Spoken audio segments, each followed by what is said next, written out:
නැවතත් සියලු දෙනාටම සුබ සන්ධ්‍යාවක්. මම වීඩියෝ එක ඔෆ් කරනවා. ඇත්තටම මේ වීඩියෝ එක තිබුණොත් ශ්‍රවණය වෙන ප්‍රමාණය ප්‍රමාණවත් වෙන්නේ නැහැ කියලා මම හිතනවා හැමෝටම.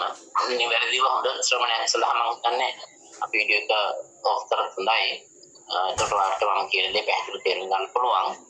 අද අපි හමු වෙන පළවෙනි දවස ඔපරේෂන්ස් මැනේජ්මන්ට් සංකාරය කළමනාකරණය කියන විශේෂ අදාළව මම සාකච්ඡා කරන්නේ.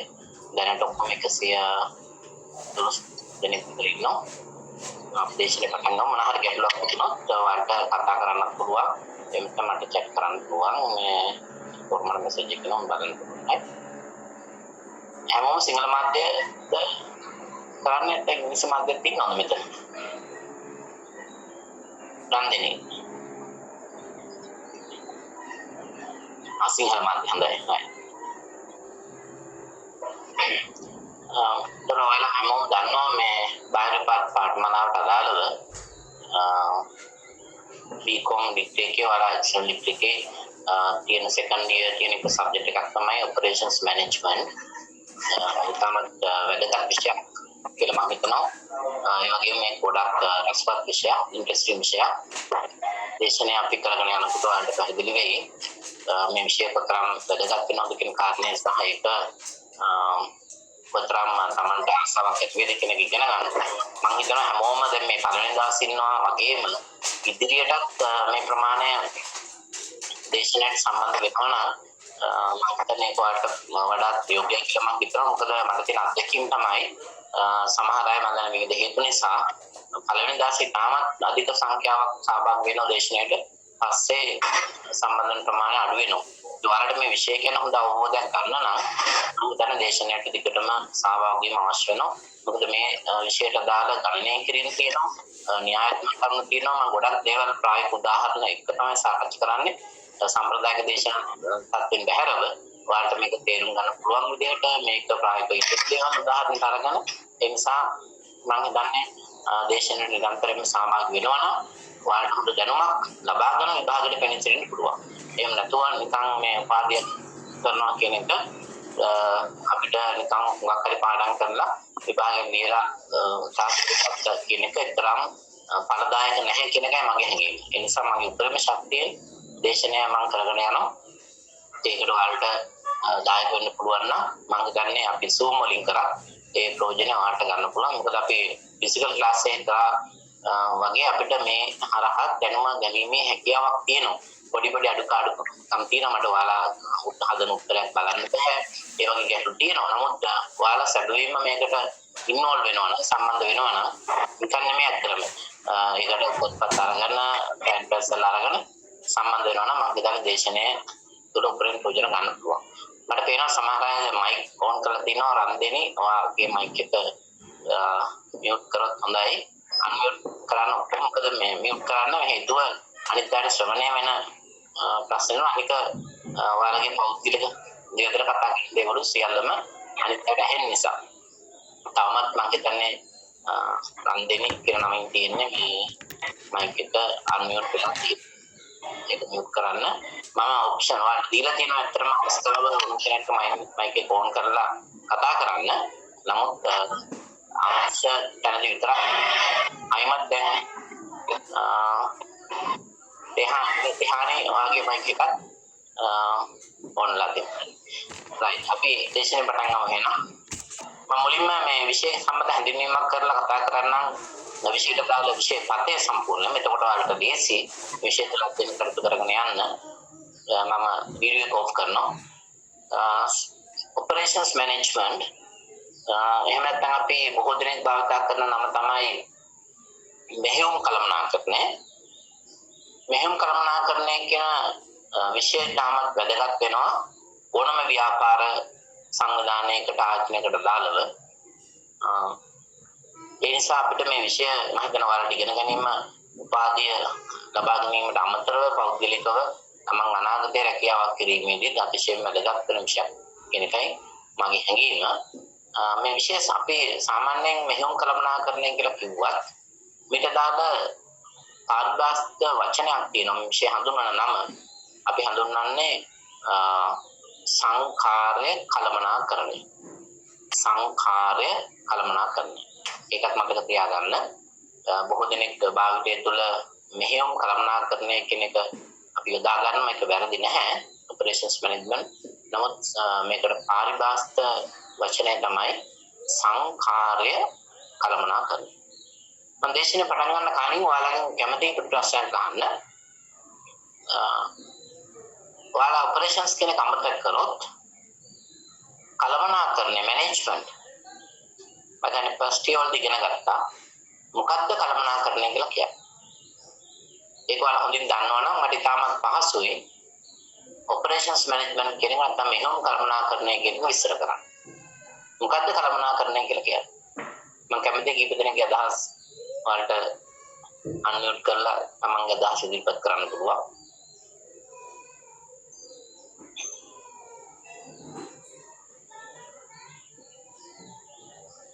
ඔක්කලෙට දේ මනමින් කිරීම කියලා එක උත්තරයක් තියෙනවා. හොඳයි. ඊට වඩා වෙනත් අදහසක්. අපි සරලව ගත්තොත් කළ මනාකරණ යමක් මනාව කිරීම. කළ යුතු දේ නිවැරදිව ලෙස කිරීම කියලා තමයි බොහෝ දෙනෙක් කියන්නේ doing the right thing. නමුත් ඒක right thing කියවහම එක දෙයක් විතරයි ඔයාලා ප්‍රකාශ කරන්න. තව දෙයක් තියෙනවා ඒකේ අවධානය යොමු කළ යුතු. දැන් ඔය මට්ටමේ නිර්වචනයකට වැඩිය එහාට ගිය වලගේ උපාධිධාරියෙක් වගේ කෙනෙක් තත්ත්වය තුළ නිර්වචනයක් අදහසක් ඉදිරිපත් කරොත් හොඳයි. මම බලාපොරොත්තු වෙන්නේ අනිවාර්යයෙන්ම 100%ක් නිවැරදි නිශ්චිත නිර්වචනයක්. අදහස විතරයි ඕනේ. මොකද්ද කළමනාකරණය කියන්නේ? ගෙදර නංගි හරි මල්ලි හරි අහුවොත් අක්කා කළමනාකරණය කියන්නේ මොකද්ද කියලා ඔයාලට ඒක නමක් ප්‍රකාශ කිරීමේ හැකියාව තියෙනවා. තව කෙනෙක් ප්‍රකාශ කරනවා planning, organizing, leading and controlling. මේකද කළමනාකරණය කියන්නේ. සැලසුම් කිරීම, සංවිධානය, මෙහෙයවීම හා පාලනය කියලා තියෙනවා. right? දැන් නංගියෝ මල්ලියෝ හොත් මොකද්ද කළමනාකරණය කියලා එකපාරට ඔක් කියන්න ගියොත් දැන් ඒක තේරෙන්නේ නැහැ. මෙයාට තව ප්‍රශ්නයක් කියලා මොනවාද සැලසුම් කිරීමක් කියන්නේ, මොකද්ද සංවිධානය කිරීමක් කියන්නේ, මෙහෙයවීමක් කියන්නේ, මොකද්ද පාලනය කියන්නේ. ඊළඟට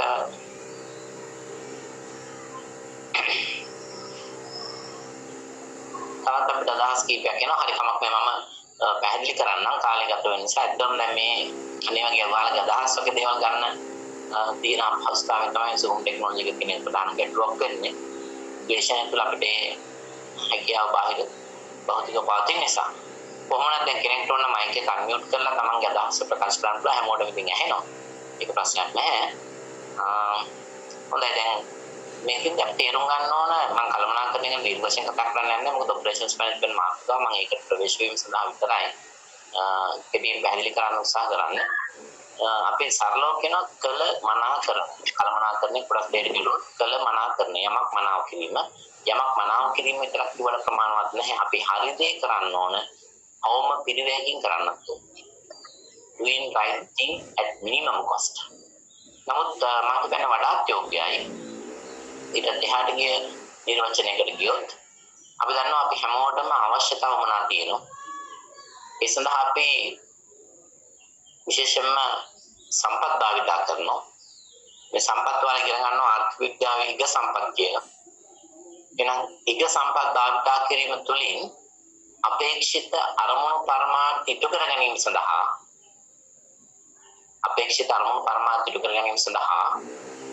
කාර්යක්ෂම හා ඵලදායක ලෙස කටයුතු කිරීම අපි හඳුන්වනවා කළමනාකරණය විදියට. මොනවැනි උත්තරයක් කිව්වොත් මම හිතන්නේ වඩාත් යෝග්‍යයි කියන එක. නිවැරදි දේ කිරීම කියලා කියන එක වැරදිම නැහැ. නමුත් 100% සංඝ සම්පූර්ණ පිළිතුරක් නෙමෙයි. ඒ නිසා අපි යමක් ඉගෙන ගත්තාම ඒ කියන්නේ හරි අවබෝධයකින් ඉගෙන ගන්න ඒක තව කෙනෙක්ට නිවැරදිව සරලව පැහැදිලි කරලා දෙන්න පුළුවන් වෙන්න ඕන. එතකොටයි ඔයාලා යමක් ඉගෙන ගත්ත වෙන්නේ. ඒ නිසා අපි කළමනාකරණය කියන එක නැවත මම ප්‍රකාශ කළොත් සම්පත් හෝ හිත සම්පත් කියන කියන්නත් පුළුවන්. සම්පත් භාවිතා කිරීම තුළින් අපේක්ෂිත අරමුණු පරමාර්ථ ඉටු කර ගැනීම සඳහා ඒ සම්පත් කාර්යක්ෂම හා ඵලදායක ලෙස යොදවා ගැනීම අපි හඳුන්වනවා කළමනාකරණය නැත්නම් කළමනාකරණය විදියට. හොඳට මතක තියාගන්න කාර්යක්ෂම හා ඵලදායක කියන වචන දෙක නැතුව අපිට කළමනාකරණය කියන එක හරියට නිර්වචනය කරන්න බැහැ. නිවැරදි දේ කිරීම කියලා සහ අඩුම් පිළිවෙකින් කිරීම කියලා ප්‍රකාශ කරන්න පුළුවන්. නමුත් ඊටත් වඩා එහාට ගිය අදහසක් තමයි effective and efficiency කියන්නේ. ඒ නිසා අපේක්ෂිත අනුන් කර්මාන්ත ඉටු කර ගැනීමට තිබෙන සම්පත් කාර්යක්ෂම හා ඵලදායක ලෙස යොදවා ගැනීම. අපි හඳුන්වනවා කළමනාකරණය විදියට. මේ කළමනාකරණයේදී අපි කළ යුතු කාර්යයන් තියෙනවා. ඒවට කියනවා මැනේජ්මන්ට් ෆන්ක්ෂන්ස් කියලා. අර ඒවා තමයි එක්කෙනෙක් ඉස්සෙල් නිර්වචනය තුළ ඉදිරිපත් කරේ. සැලසුම් කිරීම සංවිධාන මෙහෙයවීම හා පාලනය. අපේව හඳුන්වන්නේ කළමනාකරණ ශ්‍රිතයන් විදියට. කළමනාකරණ ශ්‍රිතයන්. සැලසුමක් කියන්නේ අනාගතයේ අපි ඉටු කර ගැනීම බලාපොරොත්තු වන යම් දෙයක් කෙසේ කුමක් කෙසේ කවුරුන් විසින් කුමන මොහොතේ ඉටු කර ගන්නවද කියන එක සඳහා සකස් කරන ලේඛනයක් අපි සැලසුමක් වශයෙන් හඳුන්වනවා. සැලසුම ක්‍රියාත්මක කරන්න අපි ආයතනය තුළ සංවිධාන ව්‍යුහයක් ගොඩනගා ගන්නවා. අවශ්‍ය පුද්ගලයන් තෝරා ගන්නවා. බඳවා ගැනීම කරන්න ඕන. පුහුණුව හා සංවර්ධන. ඔය විදිහට අපි කියන සංවිධාන කරන ඕගනයිසේෂන් ස්ට්‍රක්චර් එකක් හදලා ඊළඟට සැලසුම් කිරීම සංවිධානයේ මෙහෙයවීම. අපි සැලසුමක් තියෙනවා ක්‍රියාත්මක කරන සංවිධාන ව්‍යුහයක් තියෙනවා අවශ්‍ය පුද්ගලයන් තෝරාගෙන බඳවාගෙන ඉන්න. නමුත් ඔවුන්ගෙන් වැඩ ගන්න නිරන්තරයෙන් මෙහෙයවන්න ඕන. මෙහෙයවීම සඳහා අපි හොඳ නායකත්වයක් ලබා දෙන්න ඕන ලීඩර්ෂිප්. හොඳ අපිපේන ක්‍රමවේදයක් තියෙන්න ඕන මොටිවේෂන්. හොඳ සංවේදන ක්‍රමවේදයක් තියෙන්න. ඔය ලීඩර්ෂිප් වල ඒකන කතා කරලා තියෙනවා. එතනින් පස්සේ අපි යන්නේ ඊළඟ කාරණා තමයි පාලනය. සැලසුම්ගත තත්ත්වයන් සහ සත්‍ය ක්‍රියාකාරීත්වය සංසන්දනය කළ ඒ තුළ අතර වෙනස්කම් තියෙනවද කියලා හඳුනගෙන වෙනස්කම් විචලතාවයන් තියෙනවා නම් අපි ඒවා මගහරව ගන්න ඊළඟ අවස්ථාවේ නැවත සැලසුම් සකස් කරනවා. මේක ක්‍රියාවලිය. මේක තමයි කළමනාකරන ක්‍රියාවලිය කියන්නේ. එහෙනම් මේ කළමනාකරණය සහ මේ කළමනාකරන ක්‍රියාවලිය උදෙක්ම ඔයාලා ඉගෙනගත්ත කළමනාකරන විෂයට පමණක් සීමා වෙන්නේ නැහැ. හොඳට තේරුම් ගන්න. ඒ ඉගෙනගත්ත කළමනාකරණය ඕනෑම ව්‍යාපාරයක සිතේකට සම්බන්ධ කරන්න පුළුවන්. එහෙනම් මට කියන්න මොනවාද ව්‍යාපාරයක තියෙන සිතයන්? ඕගනයිසේෂන් ෆන්ක්ෂන්ස් මොනවාද? ව්‍යාපාරික සිත. ව්‍යාපාරයක තියෙන සිතයන් මොනවාද? දැන් ඉස්සෙල්ලා අපි කිව්වේ කළමනාකරණ සිතයන්. සැලසුම් කිරීම සංවිධානය මෙහෙයවීම හා පාලනය. කළමනාකරණය මොකක්ද කියලා අහුවම එකපාරට ෆන්ක්ෂන්ස් ටික කියන්න යන්න එපා. එතකොට ඒක කියන්න ඕනේ ඒක කියන්න පස්සේ. ඉස්සෙල්ලා සරල අදහසක් දෙන්න. කළමනාකරණය කියන්නේ මොකක්ද කියලා. නේ දාපු ගමන් ප්ලෑනින් ඕගනයිසින් කිව්ව ගමන් එතෙන්දී ඒ තවත් ප්‍රශ්න පහක් හතරක් මතුවෙනවා. මොනවාද ව්‍යාපාරික තියෙන ඕගනයිසේෂන් එකේ තියෙන ෆන්ක්ෂන්ස්? බිස්නස් ෆන්ක්ෂන්ස් කියලා කියන්නත් පුළුවන්. මොනවාද ඒවා? ව්‍යාපාරික තියෙන සිත. මම කැමති ඔයාලගේ අදහස් ඉදිරිපත් කරනවා නම් මෙහෙන්දෝ මේක අහගෙන ඉන්න විතරක් නෙමෙයි ව්‍යාපාරික තියෙන සිතයන් තමයි ෆයිනෑන්ස් ඔපරේෂන්ස් මාකටිං HRM පැහැදිලි නිවැරදි හරියට කරේ ඒවා අපි හඳුන්වන්නේ ව්‍යාපාරික සිත විදිහට. ව්‍යාපාරික සිත මූල්‍ය මෙහෙයුම් අලෙවි මානව සම්පත් පරිශන සංවර්ධන. එතකොට මේ ඕනෑම ව්‍යාපාරික සිතයක් තුළ කළමනාකරණය කියන එක තියෙනවා. අලෙවිකරණය තුළ අපි කතා කරන්නේ අලෙවි කළමනාකරණය. මානව සම්පත් තුළ අපි කතා කරනවා මානව සම්පත් කළමනාකරණය. කොහොමද මානව සම්පතෙන් උපරිම කාර්යක්ෂමතාවයෙන් ප්‍රයෝජන ගන්න. ඉතින් අපි අවධානය යොමු කරනවා සේවකයන් තෝරාගැනීම, බදවා ගැනීම, පුහුණු කිරීම, සංවර්ධනය කිරීම, ප්‍රතිඵල අර්ථකථනය කියන. කාර්යඵල ඇගීම. කාර්යඵල ඇගීම. ඒතර මෙහෙයුම් කළමනාකරණය තුළ අපි පේනවා කළමනාකරණය කියන එක මෙතන සම්බන්ධ වෙනවා. එහෙනම් මම දීර්ඝ වශයෙන් ඊට වැඩි පැහැදිලි කරන්න යන්නේ නැහැ. මෙහෙයුම් කළමනාකරණය කියන්නේ මොකක්ද කියන එක. මම පැහැදිලි කරන ඩයග්‍රෑම් එකක් ආකාරයෙන් ඔයාලට පේනවා. අපි නිරන්තරයෙන්ම අපි අවශ්‍යතා හා උමනා ඉටු කරගන්න අපි භාණ්ඩ හා සේවා නිෂ්පාදනයක් කළ යුතු වෙනවා. ඒකට භාවිත කරන ඉන්පුට්ස් යෙදෝ මට සිංහලෙන් මෙතන ටයිප් කරන්න බෑ. ඒ නිසා මම ඉංග්‍රීසි මාධ්‍යයෙන් තමයි යන්නේ. ඒක ඔයාලට හැම වචනයක්ම මම පැහැදිලි කරනවා. සයිස් ටිකක් ඔක්කොම තියෙන ඉංග්‍රීසි අනිවාර්යයෙන්ම ඉංග්‍රීසි කියන එක අත්‍යවශ්‍යයි ඔයාලට. ඉංග්‍රීසි වලින් තොරව ඉස්සරහට අර්ථයක් කෙනෙක් ගන්න අමාරුයි. ඒ නිසා සිංහල මාධ්‍යෙන් විග්‍රහ කළා මම හිතනවා මේ වචන පස්සේ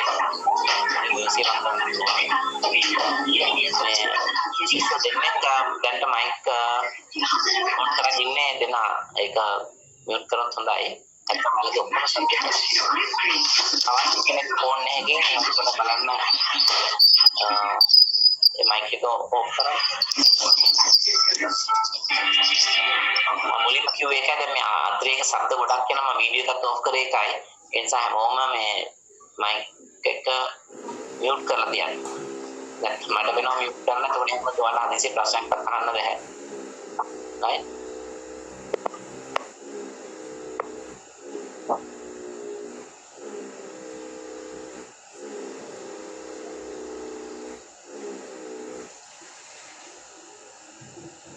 right දැන් හරි අපි බලමු එතකොට මම සඳහන් කරේ අපි යෙදවුම් භාවිත කරනවා ඉන්පුට්ස් කියලා කියන්නේ ඒ යෙදවුම් අපේ පරිවර්තන ක්‍රියාවලියක් කරා ගමන් කරලා අපි එකෙන් ලබා ගන්න අවුට්පුට් එක. මම දැන් මේ වචන කාටද තේරෙනවා? අවුට්පුට් එකේ කොටස් දෙකක් තියෙනවා කියන කවුරුත් දන්නවා.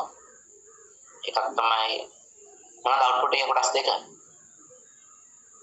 නිමයමේ කොටස් දෙකක් තියෙනවා. මොනවාද ඒ කොටස් දෙක කියන්නේ බලන්න. මැදින් තියෙන්නේ මොකක්ද? ट्रांसफॉर्मेशन प्रोसेस परिवर्तन क्रियावली निष्पादन क्रियावली निमय में कोटस दिखाई goods and service that's correct बांधा सेवा गुड्स एंड सर्विसेस දැන් මෙතන මම නිෂ්පාදනය කරන්නේ සර්විස් එකක් ස්පර්ශ කරන්න බෑ right ඉතින් මේක අපි බලන්න මෙතන යෙදුම් මොනවද යෙදුම් කියලා කියන්නේ අපිට විවිධාකාරයෙන් යෙදුම් කෙනෙක් හඳුන්වන්න පුළුවන් ආර්ථික විද්‍යානුකූල භූමි ශ්‍රමය ප්‍රාග්ධන ව්‍යවසාය කියලා බොහෝ දෙනෙක් ගන්න M5ක් වශයෙන් M5 කියලා කියනවා machine method money යනාදී වශයෙන් අපිට අර්ථකථනය කරන්න පුළුවන් යෙදුම් මේ යෙදුම් අපි භාවිත කරන මොනවටද භාණ්ඩ හා සේවා නිෂ්පාදනය කරන මේ යෙදුම් පරිවර්තන ක්‍රියාවලියක් මෙතෙන් තියෙන පරිවර්තන ක්‍රියාවලිය අපි කියන ट्रांसफॉर्मेशन प्रोसेस නැත්නම් නිෂ්පාදන ක්‍රියාවලිය. ඔයාලා හැමෝටම මේ හෑන්ඩ් අවුට් එක කලින් ලබා ගත්තා නම් මේ වගේ දැන් ඩයග්‍රෑම් එකක් වලට අඳ ගන්න පුළුවන්. ඇඳලා ඒකේ සිංහල වචන ටික ලියා ගන්න පුළුවන්. ඒ වගේ යම්කිසි දායකත්වයක් තුළ මේ දේශයට සම්බන්ධ වෙන්න කියලා මම යෝජනා කරනවා. නිකම් මේක අහගෙන නැතුව ඒකට ඔයාලට නියම අවබෝධය ගන්න පුළුවන්. right පරිවර්තන ක්‍රියාවලිය තමයි ट्रांसफॉर्मेशन प्रोसेस වැඩින් තියෙන්නේ.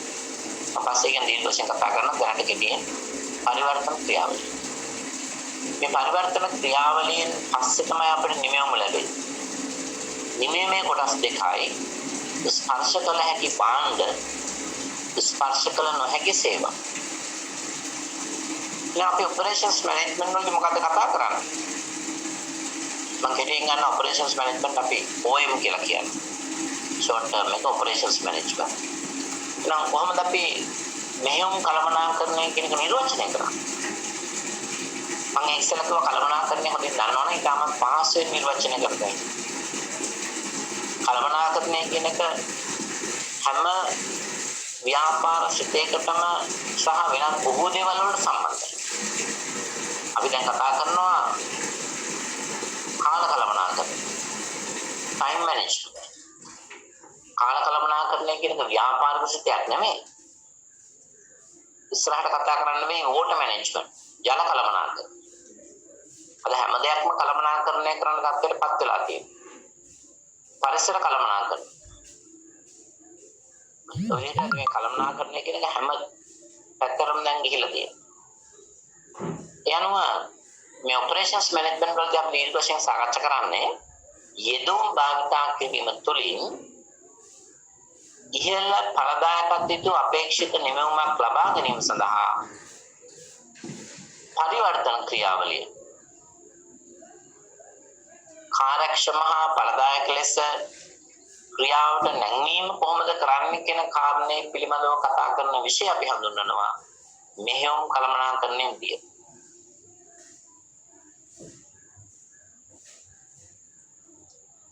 මං මේ කෙනෙක් අහලා තියෙන ප්‍රශ්නයක් මේ සිංහලෙන් හෑන්ඩ් අවුට් එකක් දෙනවද කියලා. සිංහලෙන් නම් ගිය පාර දුන්නෙත් නැහැ හෑන්ඩ් අවුට් එක. ඉතින් ඔයාලට මේ ඉංග්‍රීසි ටර්ම්ස් මේ ඔක්කොම මම පැහැදිලි කරනවා. මේක රෙකෝඩින් එකක් තියෙනවා. ඔයාලට පස්සේ එකක් දෙනවා. එතකොට මං හිතන්නේ ඉංග්‍රීසි වචන ටික ඉගෙන ගන්න. මට සිංහලෙන් මේක හදලා ගන්නත් පුළුවන්. බැරි කමක් නැහැ. නමුත් ඒක ඩෙඩි ප්‍රයෝජනවත් කියලා හිතනවා. ගිය පාරත් අපි සම්පූර්ණයෙන්ම හෑන්ඩ් අවුට්ස් දුන්නේ ඉංග්‍රීසි මීඩියම් වලින්. නමුත් ඔයාලට මේ සරල වචන මේවා හැමෝටම දැනගන්න ඕන. මේක අමාරු නැහැ. ඒ නිසා ඉගෙන බොරි වෙන්න එපා. මම දේශයෙන් සම්පූර්ණයෙන්ම කතා කරනවා සිංහල මාධ්‍යයෙන්. තවත් අවශ්‍ය වුණාට තිබුණොත් මම පස්සේ ඉගෙන විස්තර සඳහන් කරන්න. right? අපි ඉස්සෙල්ලා යන බලමු දැන් මේක නිර්වචනයක් මම කළේ.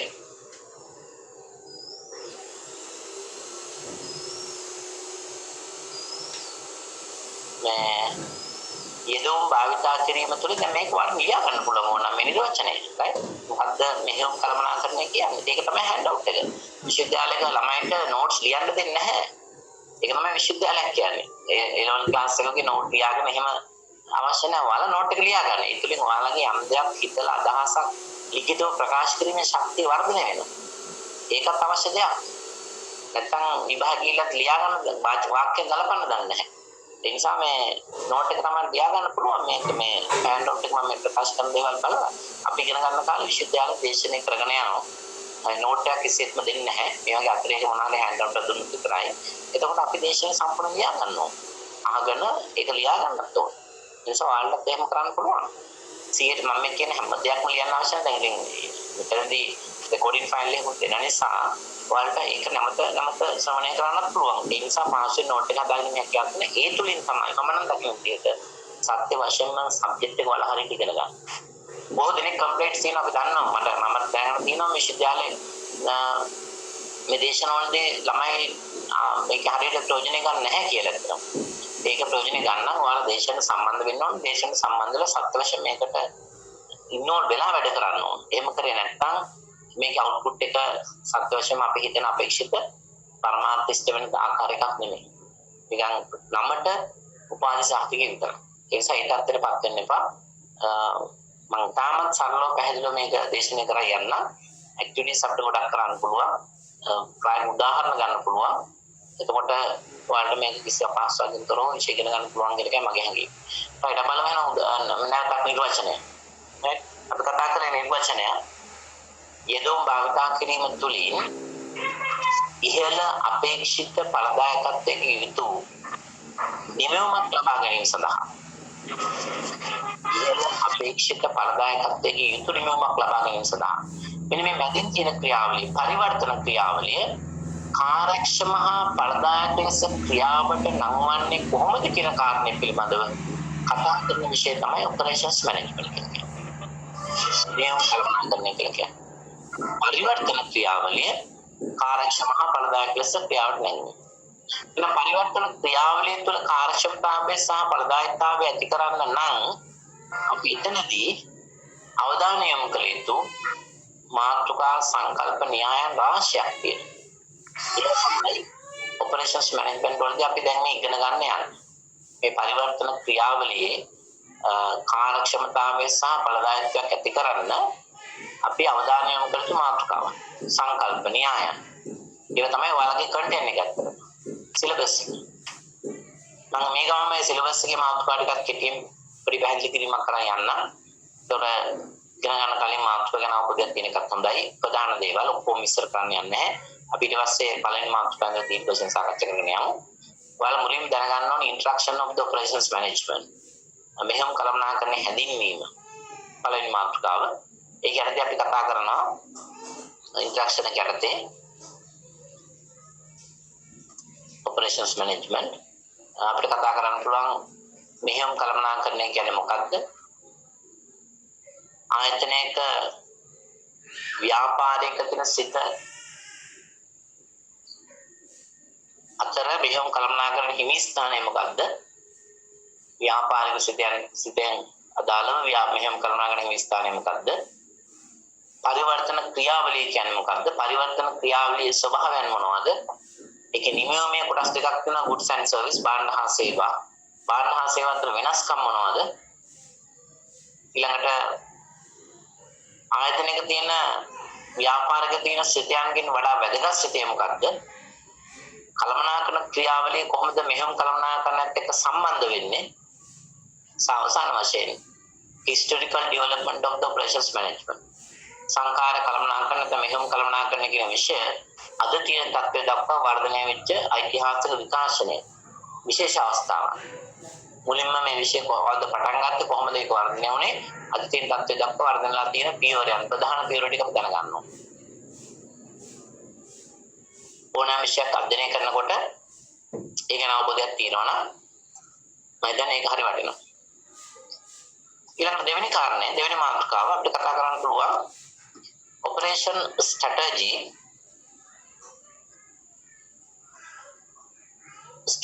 and computers කියන එක. මම කෙටියෙන් ලිව්වේ operation strategy and computers. මෙහෙයුම් උපාය මාර්ග සහ තරංකාරීත්වය කියලා අපි කියනවා.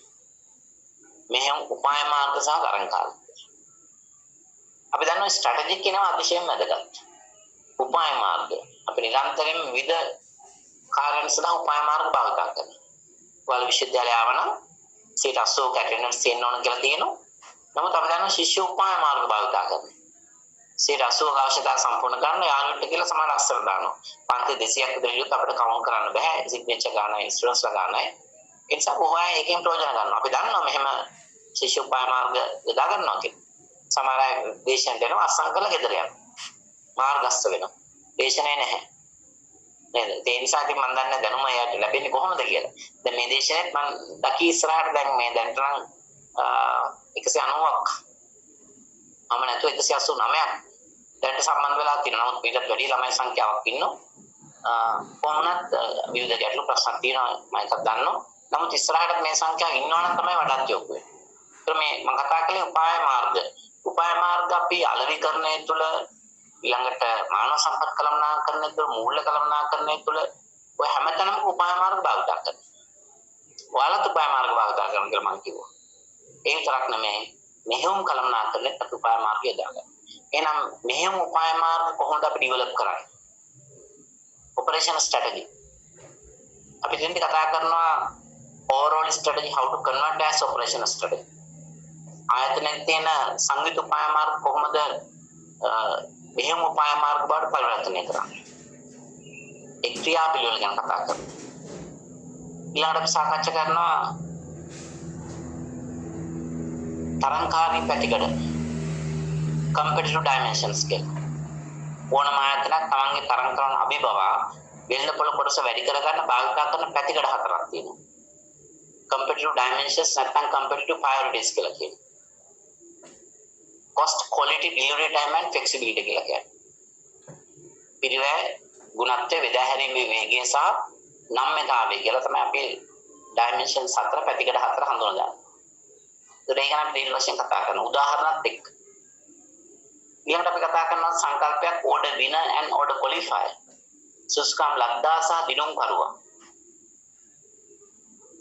ඊළඟට අපි සාකච්ඡා කරනවා කොහොමද සුස්කම් ලද්දා සහ දිනුම් කරුවා කියන සංකල්පය උපාය මාර්ගයට සම්බන්ධ වෙන්නේ. අර ඉස්සරහ කිව්ව competitive dimensions කොහොමද operational strategy එක්ක සම්බන්ධතාවය තියෙන්නේ. ඊළඟට කතා කරන අවසාන වශයෙන් මේ මාතෘකාවටදී ඵලදායකත්ව මිනුම්. මෙහෙම කළමනාකරණයේ සාර්ථකත්වයේ මනින මිම්ම තමයි ඵලදායකත්වය, productivity ratios. අපි ratios තුනක් කතා කරනවා. මුළු ඵලදායකත්වය total productivity ratio, ආංශික ඵලදායකත්වය partial productivity ratios, ඊළඟට බහු සාධක ඵලදායකත්වය multi factor ratios.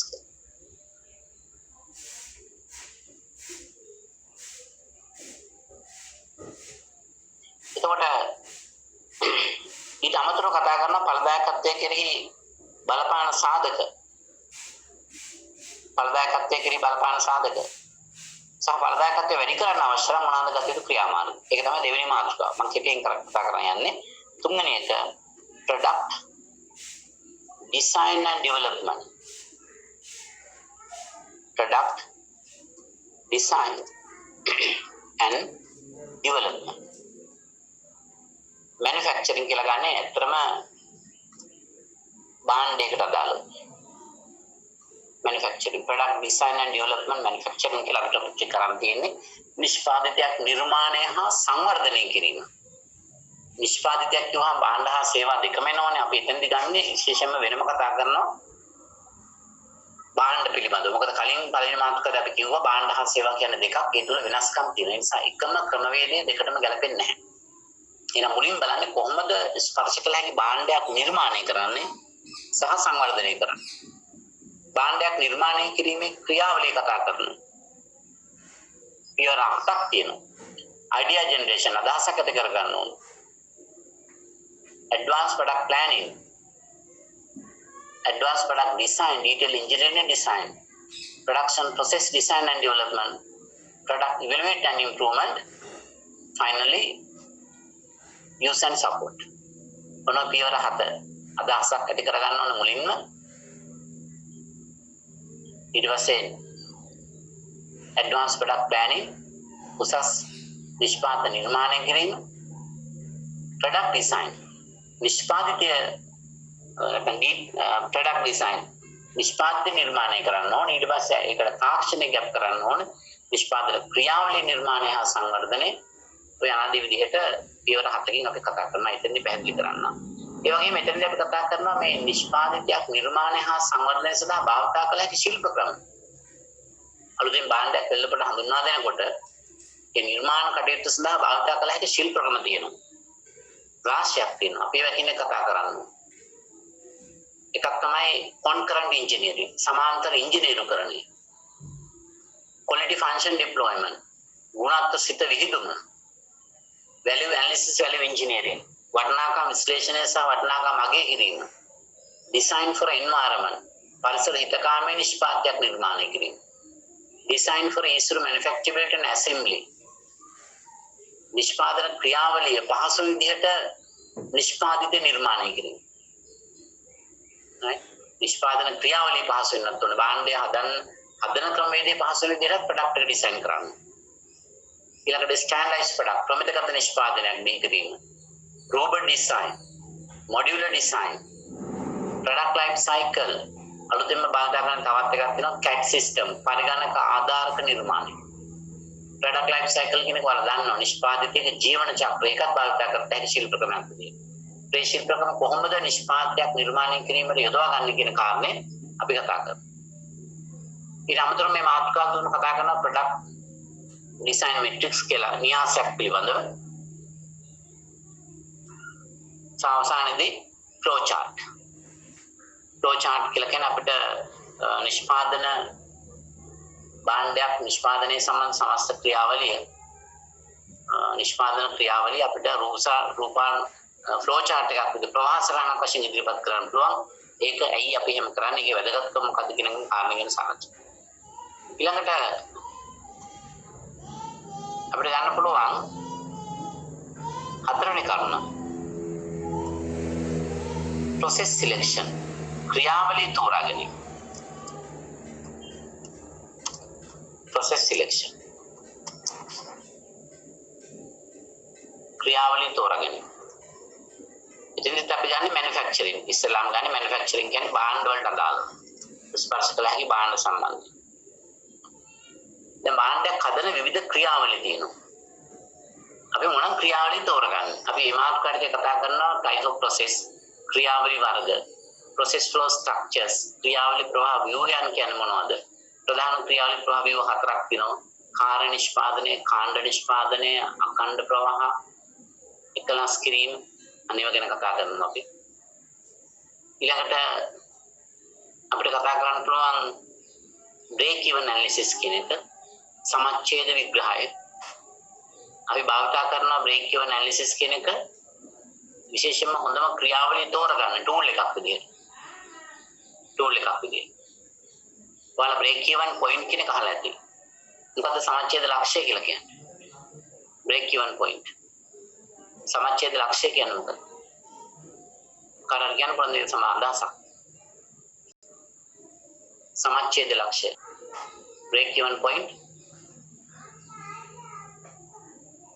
මම දැන් මේ ගැන කලින් අධ්‍යයනය කරලා තියෙන්න පුළුවන්. මූලික කළමනාකරණයේදී ධනකාධිකරණයේ සමහර විට සමච්ඡේද ලක්ෂ්‍ය අහලා නැද්ද?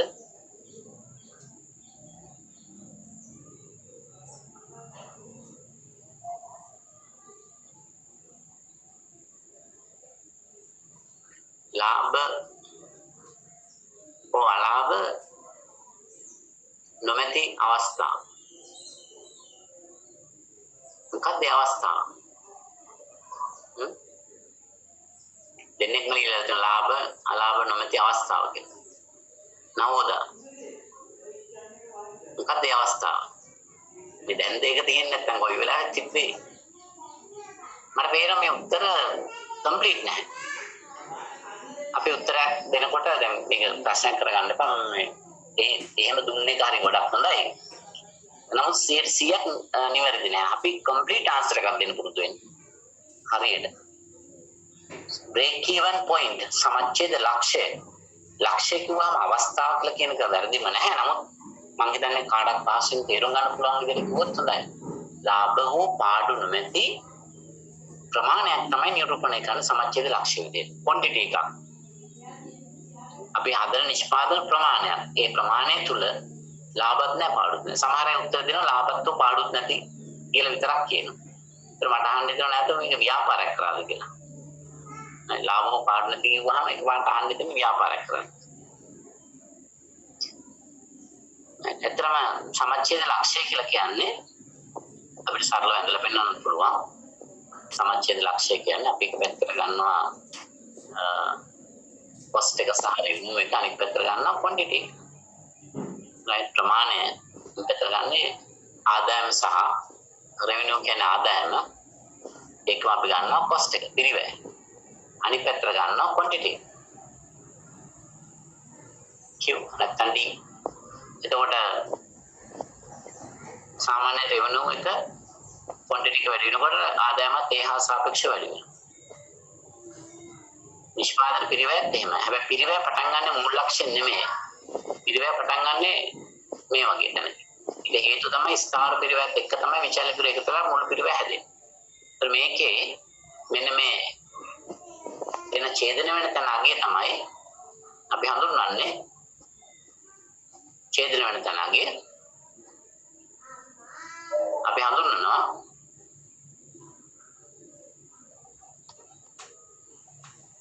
break even point කියලා. The break even point කියන්නේ යම් නිශ්චිත ප්‍රමාණයක් quantity එකක්. break even point. යම් ප්‍රමාණයක්. ඉතින් අපි කියනවා ලාභයක් හෝ පාඩුවක් නැති අවස්ථාව කිව්වට වඩා හොඳයි. ලාභයක් හෝ පාඩුවක් නැති නිෂ්පාදන ඒකක ප්‍රමාණයක්. right? වඩාත් යෝග්‍යයි.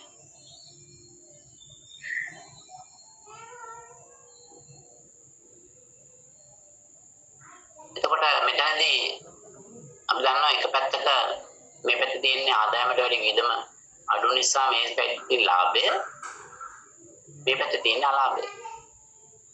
මොකද වියදම වැඩි ලාභය වැඩි. මෙතන අපි දන්නේ revenue එක නෙමෙයි තියෙන්නේ ආදායම.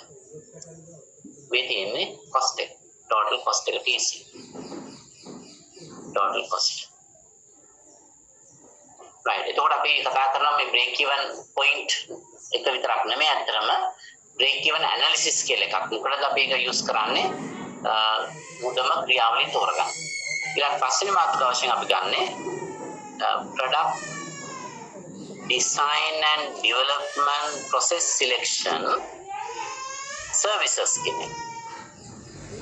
services වල වෙනම කතා කරනවා. ඉස්සෙල්ලා කිව්ව topics දෙකම 3යි 4යි එකට සම්බන්ධ කරලා සර්විස් වලට දාලා කතා කරනවා. සේවාවක් කියන්නේ මොකද්ද? සේවාවක තියෙන ගුණාංගයන් මොනවද? ලාක්ෂණිකයන් කියලා properties of services. ඊළඟට සේවා වර්ගීකරණයක් කරනවා අපි අඩු සම්බන්ධතා සහ සේවා සහ වැඩි සම්බන්ධතා සහ සේවා කියලා. එයි අපි වර්ගීකරණය කරන්නේ. ඊළඟට service system design metrics එක ගැන කතා කරනවා. සහ අවසානයේ service blueprint. service blueprint කියලා කියන්නේ සේවා සපයන ආයතනයක සමස්ත සේවා සැපීමේ ක්‍රියාවලිය අපි සංකේත සලකුණු භාවිතා කරලා ප්‍රවාහ සටහනක් වශයෙන් නිර්මාණය කරනවා. ඒක නිර්මාණය කරන්නේ ඇයි කියන එක මම පස්සේ පැහැදිලි කරන්න. ඒක තමයි පස්වෙනි මාතෘකාව දෙන්නේ. ඊළඟට 6 වෙනි මාතෘකාවදී මම කෙටියෙන් සාකච්ඡා කරන්න යනවා. නැත්නම් අපිට කාලය වෙන නිසා අපි සාකච්ඡා කරනවා forecasting. forecast. පුරෝකතනය. පුරෝකතනය. මොකද පුරෝකතනය කියලා කියන්නේ? අනාගතයේ විය හැකි යමක් පිළිබඳ වර්තමානයේ අපි යමක් ප්‍රකාශ කරන අදහසක් ප්‍රකාශ කරන පුරෝකතනය කරනවා. අපි හිතන අනාගතයේ යම් දිනයක අපිට දේශනය භෞතික වශයෙන් පවත්වන්න පුළුවන් වෙයි කියලා. අරතරමින් third year. right? අපි 3 සෙකන්ඩ් ඉවර වුණොත් ફોකස් කරන්න පුළුවන් අපිට. ඒක හරියන්නත් පුළුවන් අරදින්නත් පුළුවන්. එහෙනම් මෙහෙම කළමනාකරණය මොකද්ද අපි ફોකස් කරන්නේ? මොකද්ද ඔයාලට හිතෙන්නේ? මෙහෙම කළමනාකරණය තුළ ફોකස් කරන්න ඕන මොකද්ද? වඩා වැදගත් මොකක් ප්‍රෙඩික්ට් කරන්නද? ફોකාස්ටිං කියන්නේ අනාගතයෙන් ප්‍රෙඩික්ට් කරනවා. අනාගතේ කුමක් සිදු වේද කියලා වර්තමානයේ අපි යම් නිගමනයකට එළඹෙනවා. අද දැන් තියෙන කාලගුණික දේශගුණික වාතාවරණය අනුව අපි කියනවා හෙට දවස් වල වැස්ස ඇති වේද නැද්ද කියලා. හැමදාම පේනවනේ දැන් රූපවාහිනී නිවුස් වල මේ වෙදර් කන්ඩිෂන් එක ફોකස් කරනවා. මම ක්වෙස්චන් එක තමයි ඔපරේෂන්ස් මැනේජ්මන්ට් වලදී අපි ફોකස් කරන්න ඕන මොකද්ද? වඩා වැදගත් වෙන්නේ මොකද්ද? මෙහෙම කළමනාකරණය පුරෝකථනය කරන්නේ. මොකද්ද වඩා වැදගත් වෙන්නේ?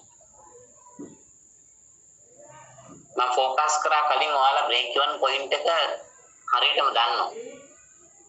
ගන්න කරන විදිහක් දන්නවා. සමහර කෙනෙක් කියන නොදන්නවා ඉන්න වෙන්න පුළුවන්. මම ගන්න කරන විදිහ කතා කළේ නැහැ ඇත්තටම. බ්‍රේක් ඉවන් පොයින්ට් එක ගන්නේ කරනවා නම් අපිට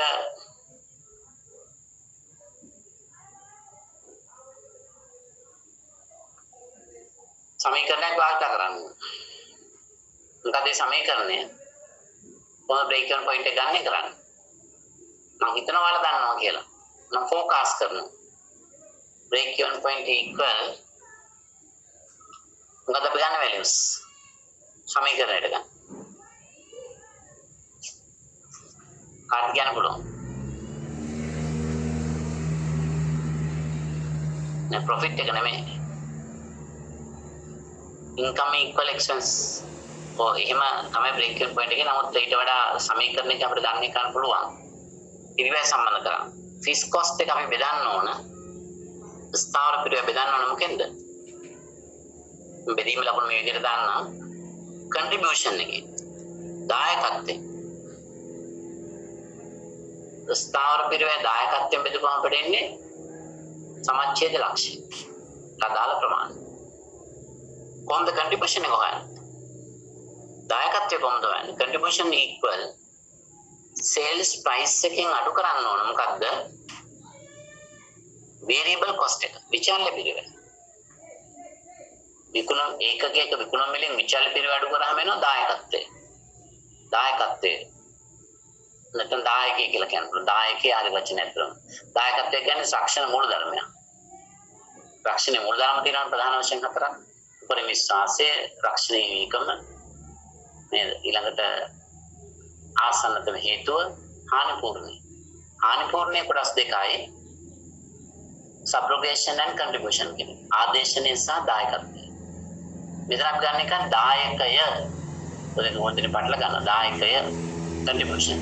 ඒක හානේ විකුණුම් මිලෙන් ඒකකයේ විකුණුම් මිලෙන් අඩු කරනවා විචාල පිරිවැය. එතකොට ස්ටාර් පිරිවැය ඒකකේ දායකයෙක් බෙදුවාම අපිට එනවා බ්‍රේක් ඉවන් පොයින්ට්. මම හිතනවා ඒක ඔයාලා දන්නවා කියලා. ඒ උපකල්පනයක් ඒක ફોකස් කරා. මට අහන්න අවශ්‍ය ප්‍රශ්න තමයි මේ මෙහෙම කළමනාකරණය මොකද පුරෝගතනය කරන්නේ. මොකද කියන්නේ අපි මේක කතා කරලා දේශනෙට යන්න ඕන. තාම දේශනේ පටන් ගත්තේ නැහැ මේ කන්ටෙන්ට් එක දැන් තමයි කතා කරන්නේ. මෙහෙම කළමනාකරණයේදී පුරෝගතනය කරන්නේ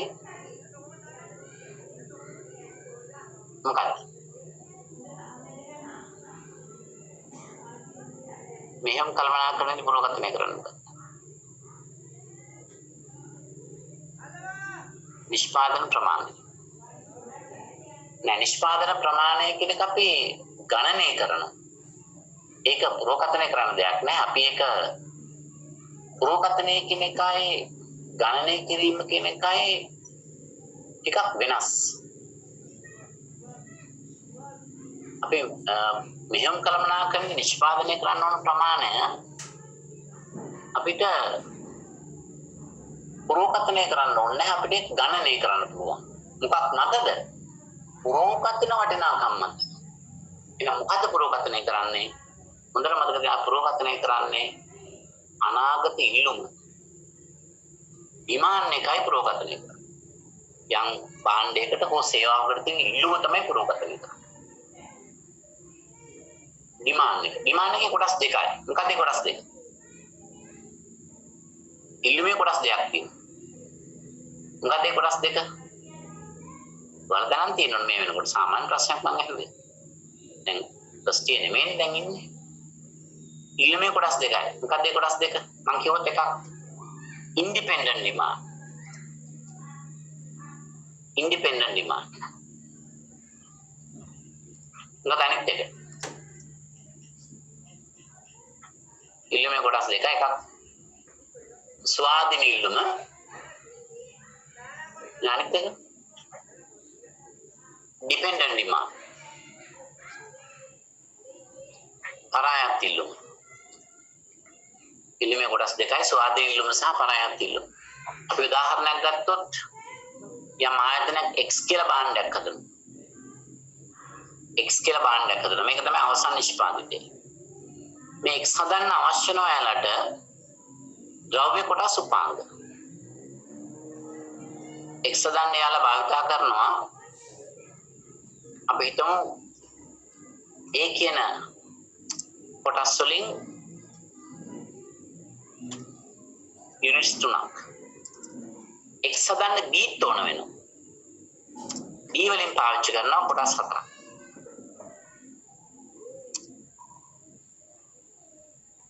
right ඊළඟට A හදන්න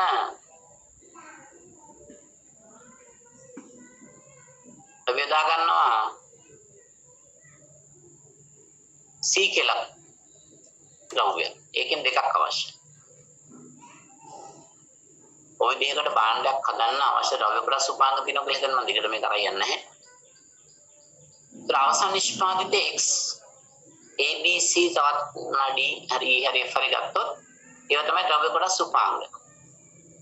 මේ ඩිමාන්ඩ් එකේ කොටස් දෙකක් තියෙනවා කියලා කියන්නේ independent demand and dependent demand. මට කියන්න පුළුවන් මේ අපි ફોකස් කරන්න ඕන ඇත්තටම ඉන්ඩිපෙන්ඩන්ට් ඩිමාන්ඩ් එකද ඩිපෙන්ඩන්ට් ඩිමාන්ඩ් එකද? මොකද වලිතේ? එහෙම තමයි සරල දෙයක් මේ ප්‍රශ්නේ. හොත් මේ අවසන් නිෂ්පාදිතයේ මොන ඩිමාන්ඩ් එකකටද ආйти වෙන්නේ? Independent dependent. ස්වාධීන ඉල්ලුමක් විදිහටද නැත්නම් පරායත්ත ඉල්ලුමක් විදිහටද? අවසන් නිෂ්පාදනය සඳහා වන ඉල්ලුම. X සඳහා වන ඉල්ලුම. ස්වාධීනද පරායත්තද? ඉන්ඩිපෙන්ඩන්ට්ද ඩිපෙන්ඩන්ට්? අවසන් නිෂ්පාදනය සඳහා තියෙන ඉල්ලුම අපි සලකන්නේ ඉන්ඩිපෙන්ඩන්ට් ඩිමාන්ඩ්. මම දැන් නිවැරදි උත්තරයක් කියලා තියෙනවා. Independent demand. right?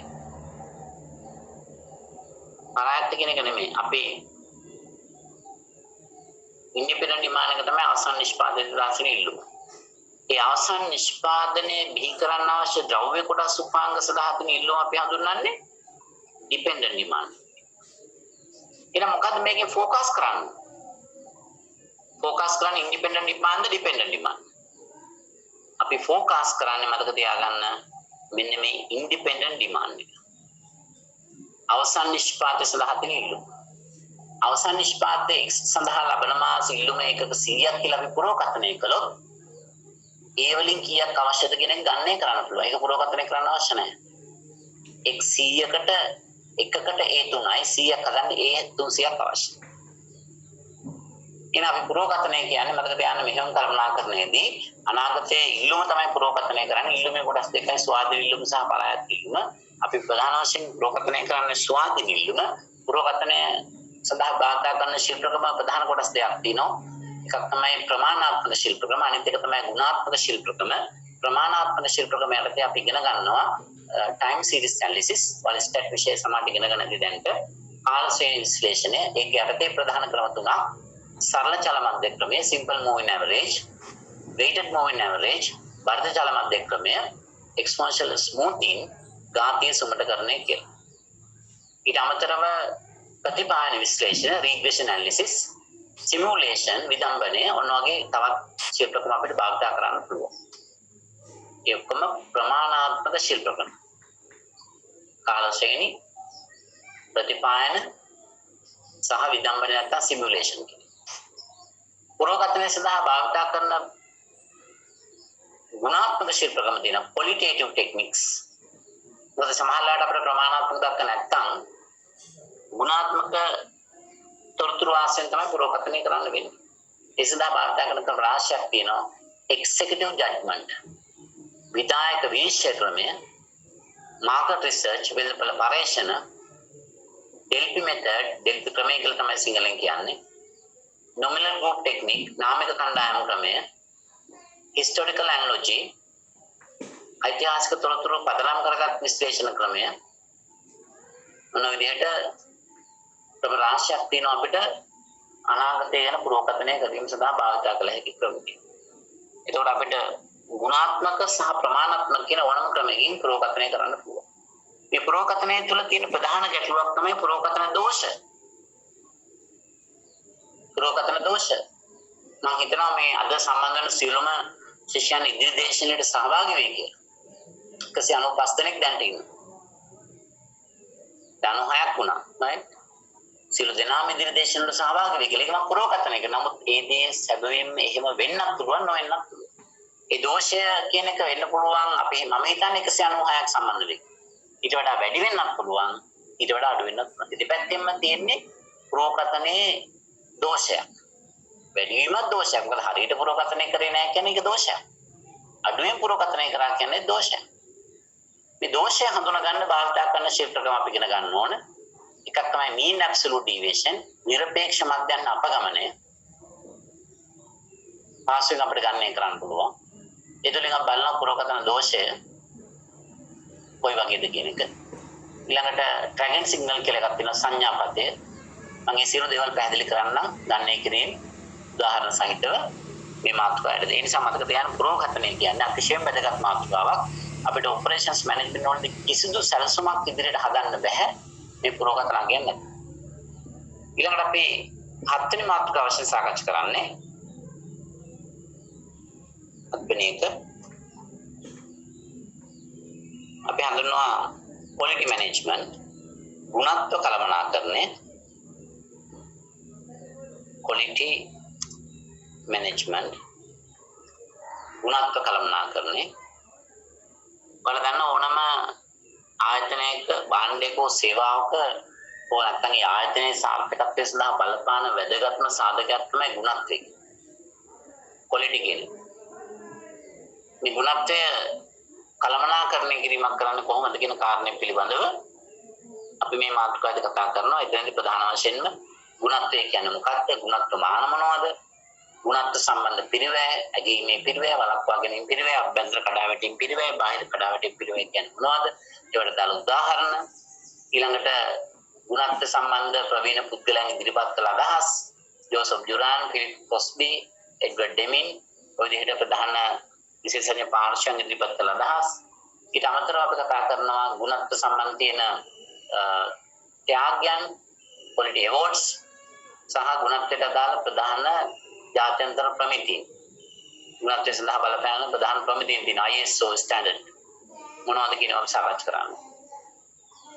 ඊට අමතරව අපි ගුණත්වය සම්බන්ධව කතා කරනකොට වර්තමානයේ වැදගත් සංකල්පයක් තමයි total quality management පූර්ණ ගුණත්ව කළමනාකරණය. අපි දැනගන්න ඕනේ මේ පූර්ණ ගුණත්ව කළමනාකරණය කියන තත්ත්වය දක්වා කොහොමද ගුණත්වය කියන එක සංවර්ධනය වුනේ ඓතිහාසික විකාශනය පටන් ගත්තේ කොතනින්ද කියන එක. මුලින්ම ගුණත්වය කියලා කරේ ටෙස්ටිං පරීක්ෂා කිරීම. ඊට පස්සේ quality control වලට ආවා ගුණත්ව පාලනයට. එතනින් පස්සේ quality assurance වලට ආවා ගුණත්ව ආරක්ෂණය. ඒ ආරක්ෂණයෙන් පස්සේ තමයි දැන් අපි කතා කරන්නේ total quality management. පූර්ණ ගුණත්ව කළමනාකරණය. එහෙනම් පූර්ණ ගුණත්ව කළමනාකරණය කියන්නේ මොකද්ද? පූර්ණ ගුණත්ව කළමනාකරණයට අදාළ මූලධර්ම මොනවද? ඊළඟට පූර්ණ ගුණත්ව කළමනාකරණය හෝ ගුණත්ව කළමනාකරණය සඳහා භාවිතා කළ හැකි ගුණත්ව උපකරණ පරීක්ෂා සටහන ඊළඟට පැරටෝ chart එක flow chart එක ප්‍රවාහ සටහන histogram එක ජාල රේඛය විසිරි 30 සටහන scatter diagram control charts පාලන සටහන් කියලා තියෙනවා. ඒවැ වර්ග රාශියක් තියෙනවා p chart r chart x y chart c chart යන වශයෙන්. ඊළඟට අපි යොදා ගන්නවා ගුණත්ව පාලනය සඳහා අවශ්‍ය සංකල්ප රාශියක් zero defect concept කියන quality assurance කියන එක මොන විදිහට ගුණත්ව පාලන උපකරණ tools ගැන අපි සාකච්ඡා කරනවා. ඊට පස්සේ අපිට පුළුවන් අවධානය කරන්න විශේෂයෙන් සේවාවක් සම්බන්ධව ගුණත්ව මාන මොනවද කියන එක. ඔය ටික තමයි ගුණත්වය කළමනාකරණය කියලා කතා කරන්නේ. මම ප්‍රධානම කරුණු ටික විතරයි ප්‍රකාශ කළේ. පාඩම කතා කරලා දීර්ඝවශයෙන් ගැන කතා කරන්න. 8 වෙනි මාතෘකාව විතර අපි ගන්නෙ facilities planning and location. Facilities planning and location. Facilities කියලා කියන්නේ භාණ්ඩ හෝ සේවා නිෂ්පාදනය කරනකොට අපිට අවශ්‍ය වෙන පහසුකම් තියෙනවා. පහසුකම් මොනවද? අපි පහසුකම් කොහෙද ස්ථානගත කරන්නේ? ඒවට අදාළ ලොකේෂන් එක අපි අයිඩෙන්ටිෆයි කරගන්න. පහසුකම් සැලසුම් කිරීම සහ ස්ථානගත කිරීම කියලා කියන්නේ. Facilities planning and location. භාණ්ඩ හා සේවා නිෂ්පාදනය කරන ආයතනයකට අවශ්‍ය පහසුකම් මොනවද? ඒවා ස්ථානගත කරන්නේ කොහෙද? ස්ථානගත කිරීම සම්බන්ධ තීරණ ගැනීම සඳහා සලකා බලන කරුණු මොනවද? ස්ථානගත කිරීමකදී යොදාගත හැකි ශිල්ප ක්‍රම මොනවද? අපි දන්නවා භාණ්ඩ හා සේවා නිෂ්පාදනය කරන ආයතනයකට අවශ්‍ය පහසුකම් තමයි departments ඊළඟට units ඒකක ඊළඟට stock holding point තොග පවත්වා ගැනීමේ මධ්‍යස්ථාන ඊළඟට අවශ්‍ය වෙනවා work station සමහර ආයතන වල වැඩ මධ්‍යස්ථාන ඔය විදිහට පහසුකම් රාශියක් තියෙනවා. department division work station stock holding point sales centers විකුණු මධ්‍යස්ථාන ගබඩා මොනවායි පහසුකම් අපි එක එක ආයතන වල වෙනස් වෙන්න පුළුවන් අවශ්‍ය පහසුකම් අපි කොහෙද ස්ථානගත කරන්නේ? ආයතනයේ ගබඩාව කොහෙද තියෙන්නේ? අපි නියම ස්ථානය හඳුනා ගන්නවා. එහෙම නැත්නම් අපි බලාපොරොත්තු වන කාර්යක්ෂමතාවය සහ ඵලදායීත්වයේ පරිවර්තන ක්‍රියාවලිය තුළ ඇති කරන්න බෑ. ඒ සඳහා අපි පහසුකම් ටික හරියට හඳුනගෙන ඒවා හරියට තැනක ස්ථානගත කරන්න. ඒ කොහෙද ස්ථානගත කරන්නේ? ස්ථානගත කිරීමේ සලකා බලන කරුණු මොනවද? ස්ථානගත කිරීම සඳහා භාවිත කළ හැකි ශිල්ප ක්‍රම තියෙනවා. factor aiding method සාධක අනුපාත ක්‍රම එක ශිල්ප ක්‍රමයක්. set of gravity method ගුරුත්ව කේන්ද්‍රීය ක්‍රමය කියලා එකක් තියෙනවා. ඊළඟ ප්‍රවාහන ආකෘති කියලා ශිල්ප ක්‍රමයක් තියෙනවා. ආදායම් වියදම අපිට අරගෙන විශ්ලේෂණය කරන්න පුළුවන්. income cost benefit analysis එකක් කරද්දී ඔය විදිහට විවිධ ශිල්ප ක්‍රම භාවිත කිරීම පිළිබඳව මේ මාතෘකාවේ කතා කරනවා. ඊළඟට 9 වෙනි මාතෘකාව අපිට කතා කරන්න පුළුවන් ධාරිතා සැලසුම් කරන capacity planning. මේක ඉතාමත් වැදගත් මාතෘකාවක් මෙහෙයුම් කළමනාකරණය. ඕනම ආයතනයකට ධාරිතාවයක් තියෙනවා. අපේ ධාරිතාවය මනාව සැලසුම් කරන්න. එතෙන්දී අපි කතා කරන ධාරිතාවය කියන්නේ මොකක්ද? ධාරිතාවය කොහොමද නිර්වචනය කරන්නේ? ප්‍රධාන නිර්වචන තුනක් අපි හඳුනා ගන්නවා. නිර්මාණය කළ ධාරිතාවය, ඵලදායී ධාරිතාවය, සත්‍ය ධාරිතාවය කියලා. ධාරිතා උපයෝජනය කොහොමද මනින්නේ, මෙෂර් කරන්නේ, capacity utilization එක, utilization peak effective කියලා දෙආකාරයකට අපි ධාරිතා උපයෝජනය අනුපාතය ගණනය කරනවා. ධාරිතාවය කියන එක අපි හඳුනා ගන්නවා in terms of input output to amount. ඊළඟ ධාරිතා සැලසුමක් හදනකොට මොනවද භාවිත කළ හැකි සංකල්ප? භාවිත කරන බේස් ඔපරේටිව් ලෙවල් ප්‍රසස් නිෂ්පාදන මට්ටම ආර්ථික පිරිමැසුම් ආර්ථික අපිරිමැසුම් economies of scale and distributions of scale experience curve පළපුරුදා වක්‍රය where the experience curve meet the economies of scale ආර්ථික පිරිමැසුම් පළපුරුදා වක්‍රය සමග මුණ ගැසීම කියලා දෙමෝන් සංකල්පයක් කතා කරනවා. හයිබ්‍රිඩ් concept එකක් අලුත් මේක. ඊළඟට ධාරිතා යොමුව capacity focus capacity flexibility ධාරිතා නම්‍යතාවය capacity cushion ධාරිතා ඇහුරුම plant within plant concept යන්ත්‍රාගාර තුල යන්ත්‍රාගාර ඔය විදිහට සංකල්ප රාශියක් තියෙනවා. ඒ වගේම අපි සාකච්ඡා කරනවා ධාරිතා සැලසුමක් කොහොමද සකස් කරන්නේ? උදාහරණයක් සාකච්ඡා කරනවා. සාහිත්‍ය අමතරව ධාරිතාවය ඊළමට ගැලපෙන විදිහට අඩු වැඩි කිරීම සඳහා භාවිත කළ හැකි උපාය මාර්ග. ආයතනයක ධාරිතාවය කියන එක ස්ථාවරයි. ඒක අපිට අවශ්‍යතාවය අනුව අඩු වැඩි කරගන්න පුළුවන්. අපි කොහොමද ඒක වෙනස් කරගන්නේ? ඕවර් ටයිම් භාවිත කරන්න පුළුවන් උපාය මාර්ගයක් විදිහට. අධිකාල සේවය දෙවීම. ධාරිතාව අඩු කරන්න ඕන අන්ඩර් ටයිම් වලට යන්න පුළුවන්. සබ් කොන්ට්‍රැක්ට් වලට යන්න පුළුවන්. උප කොන්ත්‍රාත් ලබා දීම. බොහෝ ආයතන භාවිත කරන level production තොග පවත්වාගෙන යාම හරහා ධාරිතාවය අඩු වැඩි කරගන්න level production කියලා අපි කියනවා. ඊළඟට hiring and firing chase demand කියන එක සේවකයන් බඳවා ගැනීම සහ ඉවත් කිරීම තුළින් සමහර අය දැන් ධාරිතාවය වැඩි කරගන්න. ඔයගේ ස්ට්‍රැටජි ගණනාවක් තියෙනවා. chase strategy, level production, peak demand, overtime, undertime, level production ඔය විදිහට අපි එක එක උපාය මාර්ග පිළිබඳව කෙටි කාලේ දීර්ඝ කාලේ ඒ මාතෘකා ටික තමයි 9 වෙනි මාතෘකාවේ කතා කරන්නේ. ඊළඟ 10 වෙනි මාතෘකාව අපි සාකච්ඡා කරන layout planning. පිරියත සැලසුම් කිරීම. layout plan. පිරියත ඕනම ආයතනයක ඒ ආයතනයේ ස්ථානයක් සකස් වෙලා තියෙන විදිහ තමයි පිරියත කියලා කියන්නේ. කර්මාන්තශාලාව ගත්තොත් කර්මාන්තශාලාව කොහොමද layout එක සකස් වෙලා තින්නේ ඒකේ සැකසුම තියෙනකො. ඒ අපි layout එක හරියට සැලසුම් කරන්න ඕනේ. ඔයාලා ගෙදර layout එක හරියට සැලසුමක් තියෙනවා නම් ඒ තුල ගොඩක් වාසි තියෙනවා ප්‍රයෝජන ගන්න පුළුවන්. ඒ නිසා මේ ධාරිතාවය ආයතනයක පිරියත කර්මාන්තශාලාවේ ගබඩාවේ ඔෆිස් එකේ එක එක තැනට උචිත විදිහට අපි layout එක හරියට සකස් කරගන්න. මේ layout planning වලදී කතා කරනවා පිරියත වර්ග ප්‍රධාන වශයෙන් තුනයි.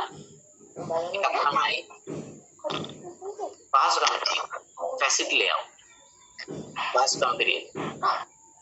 ඊළඟට කතා කරනවා නිෂ්පාදන පිරියත. නිෂ්පාදන පිරියත. ඊළඟට සේවා පිරියත. නිෂ්පාදන පිරියත යටතේ පිරියත වර්ග රාශියක් තියෙනවා. අපි කතා කරනවා එතනදී ක්‍රියාවලි පිරියත, process layout, product layout, නිෂ්පාදිත පිරියත, ස්ථාවර ස්ථානගත පිරියත, කුටි පිරියත, ව්‍යාපෘති පිරියත සහ වර්තමානයේ කතා කරන තවත් පිරියත වර්ග hybrid layout එක. process plus product. තොනෝයි පිරියත වර්ග ගැන සාකච්ඡා කරනවා. ඒ වගේම එතනදී අපි ප්‍රධානම මාතෘකාවකට යනවා විශේෂයෙන්ම නිෂ්පාදිත පිරියත වලට අදාළව assembly line balancing. එකලස් පේන තුලනේ. යම් ආයතනයක් භාණ්ඩ හා සේවා නිෂ්පාදනය කරන භාගයක් කරන එකලස් පෙළියක් ගන්න. ටොයෝටා සමාගම මෝටර හදන භාගයක් කරන එකලස් පෙළියක්. assembly line එක. සමහර ගාමන් ෆැක්ටරි assembly line එකක් තමයි යූස් කරන්නේ. එක තැනකින් පටන් ගන්න ද්‍රව්‍ය කොටස් උපාංග එකතු වෙමින් අවසන් නිෂ්පාදනය බිහි කරන විදිහ. අනේ විදිහට අපි කතා කරනවා assembly line balancing. කොහොමද line balance එකක් කරන්නේ?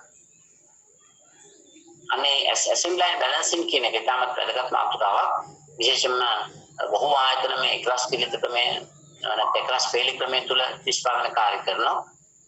එවැනි ආයතනයක යන්නින්න කෙනෙක්ට හෝ ඒ ආයතනයක් තුල වැඩ කරන කෙනෙක් තාක්ෂණික ගැටලුවක් ආවේ ඒකයි වලට මේකෙන් අයින් වෙන්න ඕනේ. මම දැන් නැවතත් නිවැරදි තත්ත්වයට අපි ආවා. එතකොට මේ එකලස් පෙළ තියන ආයතනයක් කොහොමද ලයින් බැලන්ස් එකක් කරන්නේ කියන මාතෘකාව එකලස් පෙළ තුනක් කරන්න කියන කාරණයෙන් සාකච්ඡා. ප්‍රධාන වශයෙන් ඔන්නෝයි මාතෘකා ටික වලට සිලබස් එකේ අන්තර්ගත කරලා තියෙනවා. ඊට අමතරව තොග පාලන ඉන්වෙන්ටරි මැනේජ්මන්ට් කියන එකත් කන්ටෙන්ට් එකේ ඇතුළත් කරලා තියෙනවා. තොගයක් කියන්නේ මොකද? තොග කොහොමද කළමනාකරණය කරන්නේ? ඒ සඳහා භාවිත කළ හැකි ශිල්ප ක්‍රම මොනවද කියන්නේ? මම තාමත් කෙටියෙන් පැහැදිලි කරේ යම් වෙලාවක් ගත්තා ඒක පැහැදිලි කරන්න කෙටියෙන්. ඒක තමයි ඔයාලගේ සිලබස් එක. තව බොහෝ දේවල් ඔපරේෂන්ස් මැනේජ්මන්ට් වල තියෙනවා. නිෂ්පාදන සැලසුම් කියන එක ඔයාලගේ සිලබස් එකේ තාම ඇතුළත් කරලා නැහැ. ලොකු පාඩමක්. ඒක තුල අපි හදනවා ක්‍රියාවල සැලසුම්, උපාය මාර්ග සැලසුම්, ඊළඟට සමාහාර නිෂ්පාදන සැලසුම්, aggregate production plan, master production schedule, ඊළඟට material requirement plan, ඔය විදිහට සැලසුම් රාශියක් තියෙනවා. ඒක කොටස ඔයාලගේ අන්තර්ගත නැහැ. තව තියෙනවා job design and work measurement, ප්‍රක්‍රියා නිර්මාණය සහ වැඩ මැනීම කියලා කොටසක්. ඊළඟට supply chain management, just in time, ඔය විදිහට operations management වලට අන්තර්ගත මාතෘකා රාශියක් තියෙනවා. ඒ ඔක්කොම අපිට කතා කරන්න වෙලාවක් නැහැ. ඔයාලගේ කන්ටෙන්ට් එක ඇතුළත් කරලා තියෙන මාතෘකා ටික තමයි විදේශනය තුල සාකච්ඡා කරන්නේ. ඒකෙන් දැන් පළවෙනි මාතෘකාව මම තෝරගෙන දීර්ඝ වශයෙන් සාකච්ඡා කරන්න. ඒතර මේ වෙනකොට හැමෝටම අවබෝධයක් තියෙනවා මෙහෙම කළමනාකරණය කියන්නේ යෙදවුම් භාවිතා කිරීම තුළින් ඉහළ අපේක්ෂිත ඵලදායකත්වයට නිමවීමක් ලබා ගැනීම සඳහා පරිවර්තන ක්‍රියාවලිය කාර්යක්ෂම හා ඵලදායක ලෙස ක්‍රියාවට නංවන්නේ කොහොමද කියන්නේ. මේ පරිවර්තන ක්‍රියාවලිය කාර්යක්ෂම හා ඵලදායක ලෙස ක්‍රියාවට නැංවීම කියන කාරණේදී අපි සඳහන් කළා අපිට එතනට භාවිතා කළ හැකි සංකල්ප න්‍යායන් ශිල්පකම අතිවිශාල සංඛ්‍යාවක් තියෙනවා. ඒවා තමයි අපේ සිලබස් එකේ තියෙන මාතෘකා විදිහට අපි හඳුනගන්නේ. අපි යමු පළවෙනි මාතෘකාවට මෙහෙයුම් කළමනාකරණය හැඳින්වීම කියන මාතෘකාව. දැන් තමයි ඇත්තටම දේශනය පටන් ගන්නෙ.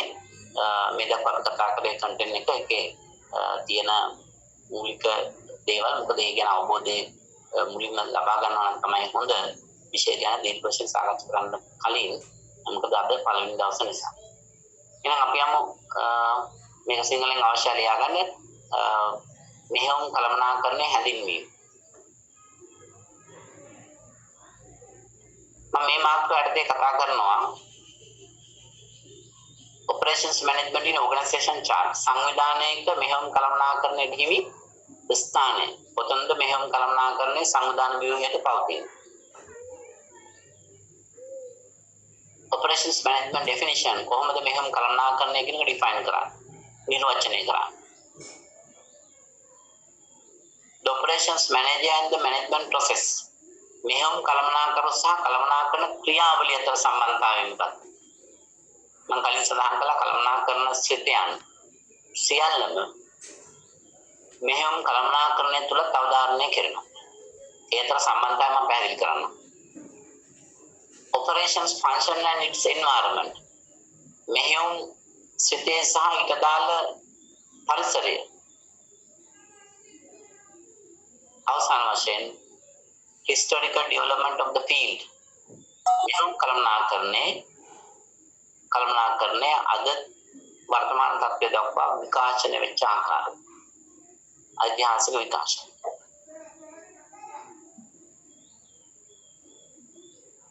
මුලින්ම ගත්තොත් සංවිධානයක තියෙන සිතයන් මම කලින් මෙයාගෙන යමක් ප්‍රකාශ කළා තියෙනවා OM in organization chart කොහෙද මේ සංවිධානයක සිතයන් අතර මෙහෙයුම් කළමනාකරණය පවතින්නේ. අපි සාමාන්‍යයෙන් ගන්න දෙයක් භාණ්ඩ හෝ සේවා නිෂ්පාදනය කරන ව්‍යාපාර ආයතනයක් තුළ ප්‍රධාන වශයෙන් තියෙන සිත තමයි මූල්‍ය මෙහෙයුම් අලෙවිකරණ මානව සම්පත්. මූල්‍ය කළමනාකරණය කියලා වල ඉගෙන ගන්න. මෙහෙයුම් කළමනාකරණය කියලා විෂයක් වල ඉගෙන ගන්නවා. අලෙවි කළමනාකරණය මානව සම්පත් කළමනාකරණය මේ සියලු විෂයන් වලගේ විෂය පදයට අන්තර්ගතයි. මොකද ඔයාලා ආයතනයක අනාගතයේ කළමනාකරුවෙක් වෙන උත්සාහ කරන්නේ ඒ නිසා ඒ කළමනාකරුට ඒ ආයතනයක සිත පිළිබඳ දැනුමක් තියෙනවා. දැන් මේ සිත සියල්ල ගත්තොත් ආයතනයක මේ සියල්ලම පවතින එකම පේළියට එක හා සමාන තත්ත්වයක මූල්‍ය කළමනාකරණය වගේම වැදගත් මෙහෙයුම් කළමනාකරණය මාර්කටිං සහ මානව සම්පත්. මම ඔයාලගේ ප්‍රශ්නයක් අහුවොත් මේ සිත හතරෙන් වඩාත්ම වැදගත් සිතේ විදිහට සලකන්නේ මොකක්ද? මූල්‍ය කළමනාකරණයද මෙහෙයුම් කළමනාකරණයද මානව සම්පත් කළමනාකරණයද අලෙවි කළමනාකරණය. මට උත්තරයක් හම් වෙනවා ජීවන්ත කියන ඔපරේෂන්ස් කියලා. එස්සකුඩක් වෙන්න ඕන ඔපරේෂන්ස් මෙහෙයුම් කියන්නේ. තමයි කියන මානව සම්පත් HR. හොඳයි. සියල්ලම කියලා තියෙනවා. right.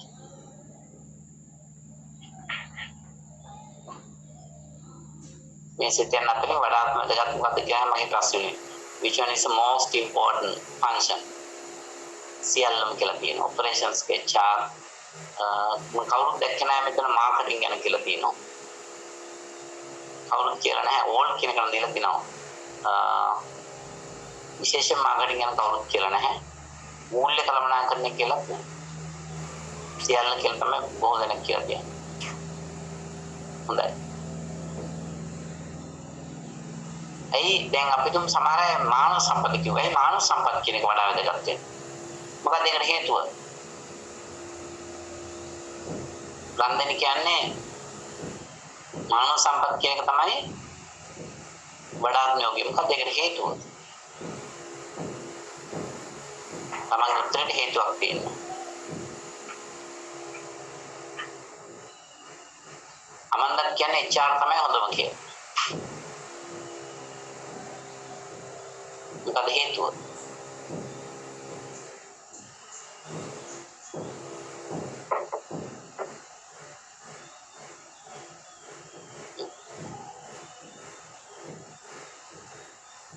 දැන් කෙනෙක්ට HR හොඳයි කියලා තරක් කරන්න පුළුවන් කෙනෙක් කියනවා human resource නැතුව කිසි දෙයක් අපිට කරන්න බෑනේ කියලා.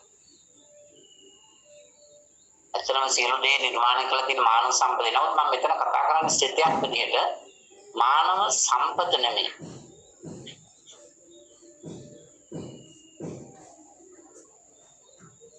මානව සම්පත් කළමනාකරණය. මානව සම්පද නැතුව අපිට යමක් කරන්න බැහැ කියන එක කවුරුත් දන්නවා. නමුත් මෙතන අපි සිතයක් විදිහට කතා කරන්නේ මානව සම්පත් කළමනාකරණය. මානව සම්පදට යමක් කරන්න බෑ කියන එක ඇත්ත. නමුත් මානව සම්පත් කළමනාකරණයද වැදගත්, මූල්‍ය කළමනාකරණය වැදගත්, අලෙවි කළමනාකරණය වැදගත්, නැත්නම් මෙහෙම කළමනාකරණය වැදගත් කියන එක මම කියන්නේ. දැන් අද ලෝකේ බ්‍රේන් සර්ජරි කරනවා ජපානයේ වගේ රටවල රොබෝවරු පාවිච්චි කරනවා. ડોක්ටර් කෙනෙක් සම්බන්ධ වෙන්නේ නැහැ. එතකොට මේ රොබෝ යන්ත්‍ර නිෂ්පාදනය කරලා තියෙන්නේ මානව සම්පත.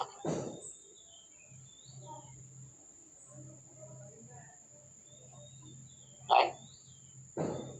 ඒතර මානව සම්පත නැතුව අපිට යමක් කරන්න බෑ කියන එක ඇත්ත. නමුත් මම එහෙම වඩාත්ම වැදගත් වෙන්නේ මොකක්ද කියන්නේ? දැන් කෙනෙක් උත්සාහ කරන ඔපරේෂන්ස් කියන්නේ හේතුව. මෙහෙම කළමනාකරණය. හේතු සඳහන් කළ තියෙන කෙනෙක් නිෂ්පාදන සිතයක් නොමැතිව ව්‍යාපාරික පැවැත්මක් තිබිය නොහැක. මේක මම හිතන්නේ ඔයාලා හිතන තරකානුකූලව මේ සිතයන් අතරින් වඩාත්ම වැදගත් වෙන්නේ මොකක්ද කියන්නේ. දැන් අපි මූල්‍ය ගත්තොත් කෙනෙක් හිතන්න පුළුවන් මූල්‍ය නැතුව අපිට කිසිවක් කරන්න බෑනේ කියලා. ව්‍යාපාරයක් පටන් ගන්න බෑනේ කියලා. මම සරල උදාහරණයක් ගන්නවා. අද ලෝකේ ව්‍යාපාර තියෙනවා. අතිවිශාල ප්‍රාග්ධන ආයෝජනයකින් තොරව ව්‍යාපාර බිහි වෙලා තියෙනවා. වාහන හය කරන ආයතන. කස්ටමර් ඉල්ලන්නේ මොකද්ද වාහනේ? නැවත හෙලිකොප්ටරයක්ද ඕනම වාහනයක් කියලා ඉතාම ශ්‍රේණික ලබා දෙනවා. හැබැයි යාට එකම වාහනයක්වත් ඇති නැහැ. එතකොට ඒ ව්‍යාපාරය කරා යන්නේ උදෙක්ම මූල්‍ය ශක්තිය මත නෙමෙයි නව අදහසක් තුළ. දැන් ශ්‍රී ලංකාව ආශ්‍රය උදාහරණයක් ගත්තොත් පික්මී කියන ආයතනය ට්‍රිවිල් සර්විස් පික්මී කියන එක පටන් ගත්තේ පුද්ගල තුන්දෙනෙක් ඇප් එකක් නිර්මාණය කරලා විශාල ප්‍රාර්ථනාවක් ආයෝජනය කළේ නැහැ. නමුත් ඒ ව්‍යාපාරයේ පටන් ගත්තයින් පස්සේ ට්‍රිවිල් පදවන සියලු අයකට දායක වෙනවා නම් වෙල 6000ක් මුදලක් ගෙවන්න ඕන. හැම හයරකින්ම ප්‍රතිශතයක් ඒ ආයතනය අය කරගන්න. ඒතර අද ව්‍යාපාරය අති දෙවන්ත ව්‍යාපාරයක් බඩපත් වෙලා තියෙනවා. හැබැයි අතිවිශාල ප්‍රාග්ධන ආයෝජනයකින් තොරව. ඒ නිසා අපි හිතනවා ව්‍යාපාරයක් පටන් ගන්න මූල්‍ය ශක්තිය ඇතිවෙම තියෙන්න ඕන කියලා. නමුත් මූල්‍ය කියන එක අවශ්‍යයි. නමුත් ඊට වඩා වැදගත් වෙන්නේ හොඳ ව්‍යාපාරික අදහස. කෙනෙක් හිතන්න පුළුවන් මාකටිං කියන එක වැදගත්. අපිට අලෙවි කරන්න නැතුව කිසිම දෙයක් කරන්න බෑ කියන්නේ.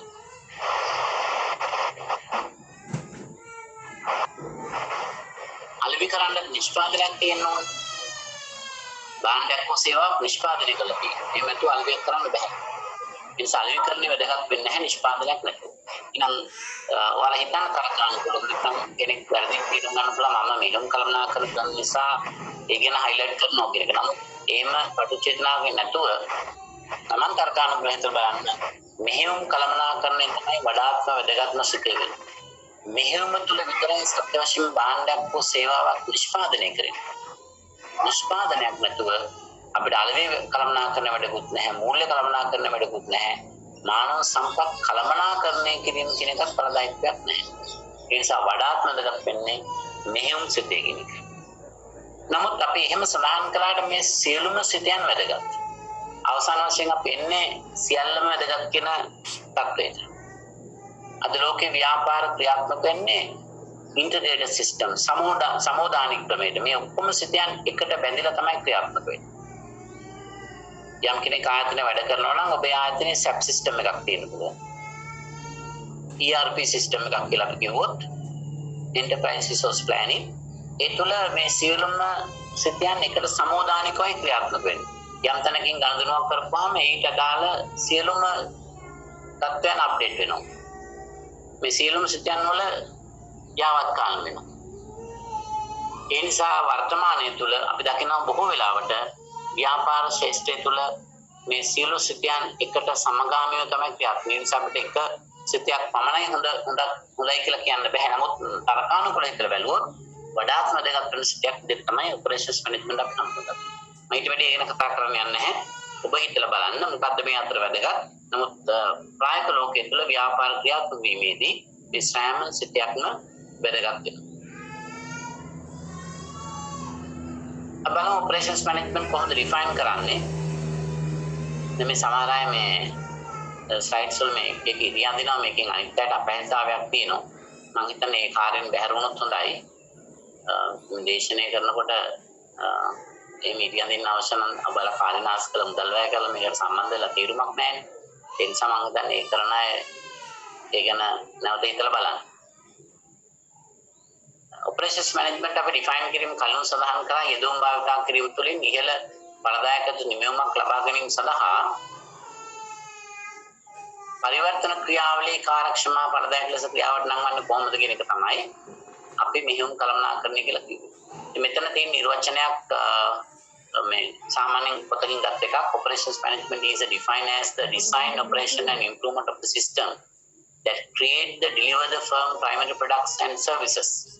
මේ නිර්වචනය එහෙම ට්‍රාන්ස්ලේට් කරන්න අවශ්‍යතාවයක් නැහැ. ඔයාලට ලියන්න පුළුවන් මෙහෙයුම් කළමනාකරණය යනු යෙදුම් භාවිතා කිරීම තුළින් ඉහළ අපේක්ෂිත ඵලදායකත්වයක යුතු නිමවීමක් ලබා ගැනීම සඳහා ඉහළ අපේක්ෂිත ඵලදායකත්වයක යුතු නිමවීමක් ලබා ගැනීම සඳහා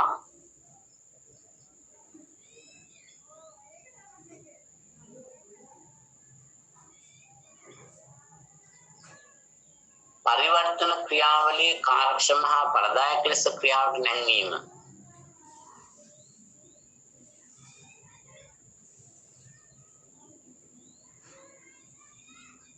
අපි හඳුන්වනවා මෙහෙයුම් කළමනාකරණයේ විදියට.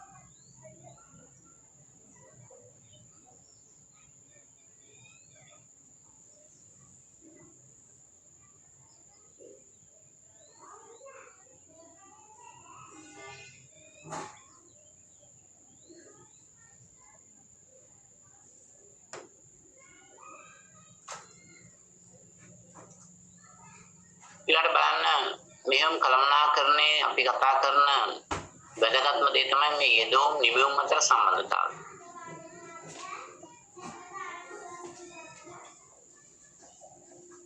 අපි යෙදුම් භාවිතා කරලා ක්‍රියාවලියක් කරා ගමන් කරලා ඒක අපි අවුට්පුට් එක ගන්න. යෙදුම් වශයෙන් මෙතන හඳුන්වා දීලා තියෙනවා සේවකයන් කළමනාකරන උපකරණ පහසුකම් ද්‍රව්‍ය සේවා භූමි එනර්ජි බලශක්ති process and operations කියලා කියන්නේ පරිවර්තන ක්‍රියාවලිය. නැත්නම් නිෂ්පාදන ක්‍රියාවලිය කියන්නත් පුළුවන්. ඒ තුළ තමයි ප්‍රධාන වශයෙන්ම මෙහෙයුම් කළමනාකරණයට අවධානය යොමු කරන්නේ. ඒකින් පසුව ලැබෙන නිමවීම තමයි goods and service කියලා කියන්නේ. භාණ්ඩ හා සේවා. මෙතෙන් සමස්ත ක්‍රියාවලිය. මේ සමස්ත ක්‍රියාවලිය තුළ අපි මෙහෙයුම් කළමනාකරණයේදී වැඩි වශයෙන්ම අවධානය යොමු කරන්නේ මේ මැදින් තියෙන කොටසට අපි ඒක හඳුන්වනවා පරිවර්තන ක්‍රියාවලිය වශයෙන්. මේ තමයි මේ විෂයේ එක ඇත්තටම ප්‍රධානම කරුණ.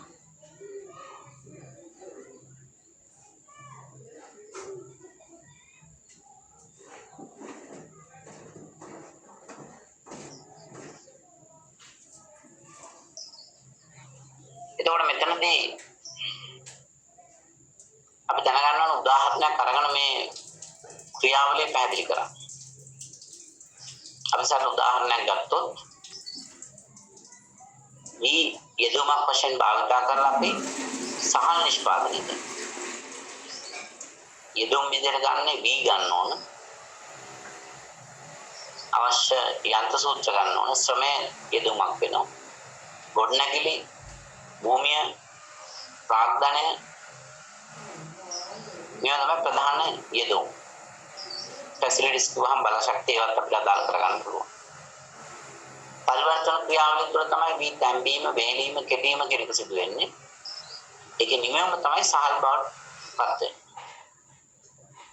ඊන ඕනම කෙනෙක්ට පැහැදිලිව පේනවා අපි යොදාගත්ත යෙදුම් කොහොමද පරිවර්තන ක්‍රියාවලියෙන් පස්සේ සහල් කියන නිමවම බවට පත් වුනේ කියලා. අපි ඒක හඳුන්වන්නේ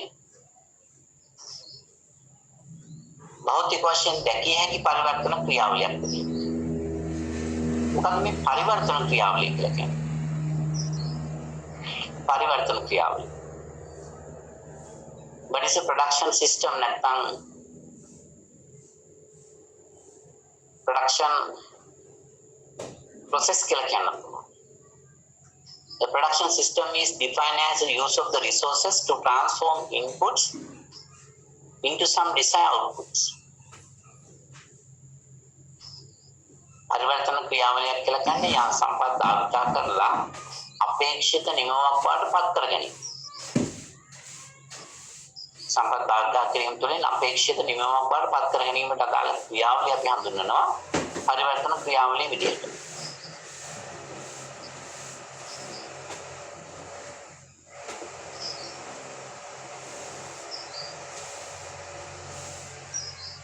A production system is defined as the use of resources. අපි යෙදුම් භාවිත කරලා කොහොමද අපේක්ෂිත නිමවමක් ලබා ගන්න. අන්න ඒ කටයුත්ත තමයි පරිවර්තන ක්‍රියාවලිය විශ්ෙන් හඳුන්වන්නේ. මේක මම පැහැදිලි කරාම ඔයාලට තේරෙන්න ඕන. අපි යමු පරිවර්තන ක්‍රියාවලිය දැන් මම ඉස්සෙල්ලා ගත්ත උදාහරණයක් ගත්තොත් B කියන එක ප්‍රධාන යෙදුමක්. භූමිය ශ්‍රමය ප්‍රාග්ධනය ඊට අමතරව යන්ත්‍ර සූත්‍ර තාක්ෂණය ඒවා තමයි යෙදුම් වෙන්නේ. මේ තැම්බීම වේලීම කෙටීම කියන්නේ පරිවර්තන ක්‍රියාවලිය තුළ කළ යුතු කාර්යයන්. ඒ තුළින් ලබා ගන්න නිමවම සහල්. යොතනදී පරිවර්තන ක්‍රියාවලිය කියන කාටද තේරෙන උදාහරණයක් ආශ්‍රයෙන් යෙදුම් භාවිත කළා අපේක්ෂිත නිමවමක් ලබා ගන්නවා සහල් කියන එක අපි බලාපොරොත්තු වෙන්නේ සහල්නේ. මේ යෙදුම වශයෙන් භාවිත කළා අපි වෙන දෙයක් බලාපොරොත්තු වෙන්නේ නැහැනේ. එහෙනම් මේ යෙදුම ලබා ගැනීමට දාන මධ්‍ය ලක්ෂ්‍ය තුළ අපි කරන දේ තමයි නැත්නම් යෙදුම් සහ නිමවම අතර මැද තියෙන කොටස තමයි පරිවර්තනය කියන්නේ. මේ පරිවර්තන ක්‍රියාවලිය බොහෝ දෙනෙක් හිතන්නේ භෞතික වශයෙන් දැකිය හැකි දෙයක් විදියට.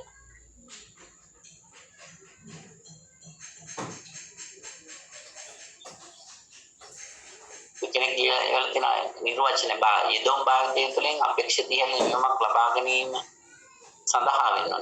අපේක්ෂිත ඉහළ නිමවමක් ලබා ගැනීම සඳහා පරිවර්තන ක්‍රියාවලිය කාර්යක්ෂම ප්‍රදායකව මෙහෙවීම මෙහෙයුම් කළමනාකරණය කරනවා. ඒකේ ඒ මෙහෙයුම් කළමනාකරණය මෙහෙයුම කළමනාකරණය කරනවා. එතනදී අපිට වැදගත් කාරණයක් තමයි කොහොමද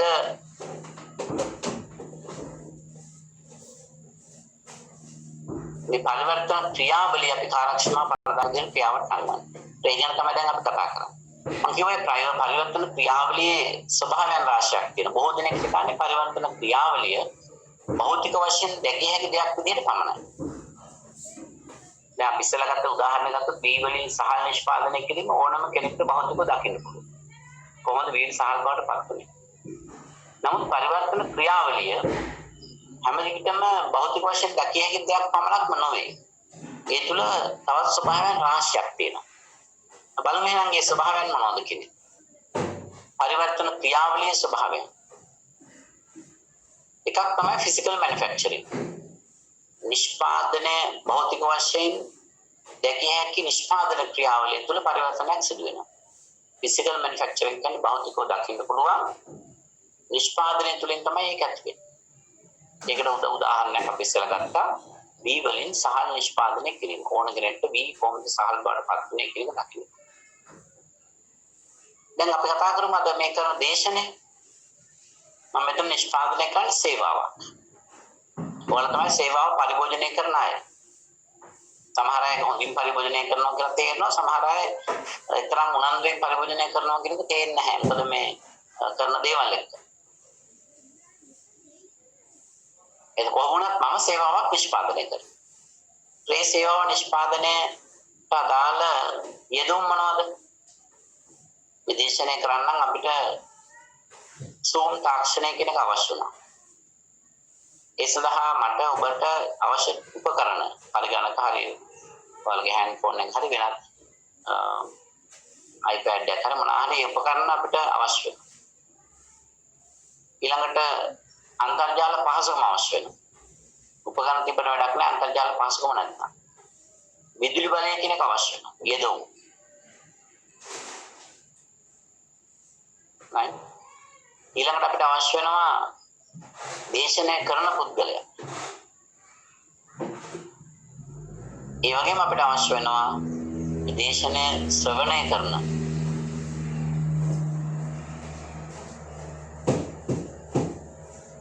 දේශනය ශ්‍රවණය කරන ශිෂ්‍යයා. ඒකත් එදු. ශිෂ්‍යෝ හිටියේ නැත්නම් දේශනේ මට තනියෙන් කරන් යන්න බෑ. කරන්න පුළුවන් මේක රෙකෝඩ් කරලා පස්සේ දාන්න පුළුවන්.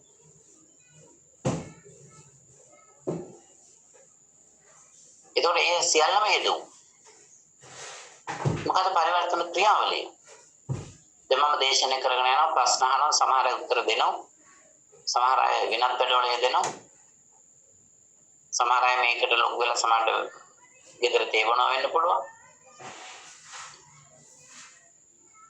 නේද වෙනත් කාර්යයක් කරනවට පේන්නේ නැහැ මොනවද කරන්න කියලා. ඒ ඔක්කොම පරිවර්තන ක්‍රියාවලියේ කාර්යයන්. අදාළව තියෙන්නත් පුළුවන් අදාළ නැතිව තියෙන්නත් පුළුවන්. මොකද මේකේ නිමෙවුම? මේ දේශනෙන් පස්සේ ලැබෙන නිමෙවුම භෞතික වශයෙන් ඔයාලට දකින්න බෑ. ඒකේ නිමෙවුම තමයි ඔයාලගේ දැනුමට යමක් අලුතෙන් එකතු වෙනවා. value added.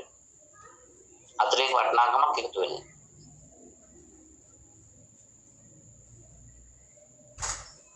නේද? මම දේශනය කරනකොට සමහර අය chat කරනවා.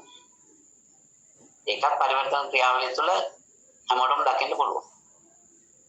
නමුත් අවසාන ප්‍රතිඵලය ස්පර්ශ කරන හැකි සේවාවක් නිෂ්පාදනය වෙන්නේ ඒ තුළ ඇති වන ප්‍රතිඵලය තමයි ඔබගේ දැනුමට යමක් අලුතෙන් එකතු වෙනවා.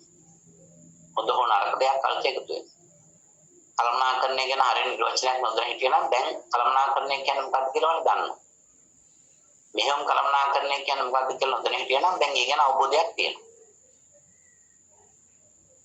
ව්‍යාපාරික සිතයන් අතර වඩා වැදගත් සිතය මොකක්ද කියන එක ගැන අවබෝධයක් තිබුණ නැත්නම් දැන් ඇයි අපි මෙහෙම කළමනාකරණය වැදගත් කියන්නේ කියන එක සහිත හේතුව දන්නවා. අකාමක කරුණු කීපයක් සාකච්ඡා කළා. ඊට අමතරව දැන් මේ කතා කරන මාතෘකාව ට්‍රාන්ස්ෆෝමේෂන් කියන එකේදී පරිවර්තන ක්‍රියාවලිය බොහෝ දෙනෙක් හිතන්නේ නිෂ්පාදනය භෞතික වශයෙන් දෙකේ දෙයක් විතරයි පරිවර්තන ක්‍රියාවලිය කියලා කියන්නේ. නමුත් ඒ තුළ තවත් බොහෝ දේවල් තියෙනවා කියන එක දැන් ඔයාලට වැටහෙනවා. ඒතර මම මේ ගත්ත උදාහරණය මේ පරිවර්තන ක්‍රියාවලියේ ස්වභාවයන් අතර කොතනද ඇතුළත් කරන්න පුළුවන්.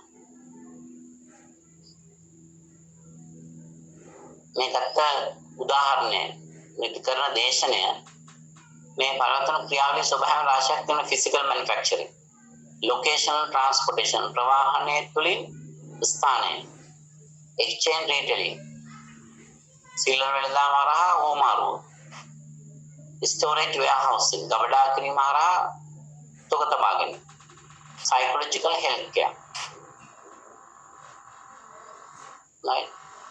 ඊළඟට ඉන්ෆෝමේෂනල් ටෙලිකොමියුනිකේෂන් මේ වර්ග ගත්තොත් අපි මේවා මංගත උදාහරණය මේ දේශනය කිරීම කියන ඇතුළත් කරන්න පුළුවන් කුමන කර්මයකටද කිසිසේත් මේක ෆිසිකල් මැනුෆැක්චරින් නෙමෙයි භෞතික වශයෙන් දැකිය හැකි ස්පර්ශ කළ හැකි භාණ්ඩයක් නෙමෙයි නිෂ්පාදනය වෙන්නේ ෆිසිකල් මැනුෆැක්චරින් කියන්නේ නිෂ්පාදනය තුළින් යන්ත්‍රවල භෞතිකව දැකිය හැකි යමක් නිර්මාණය කිරීම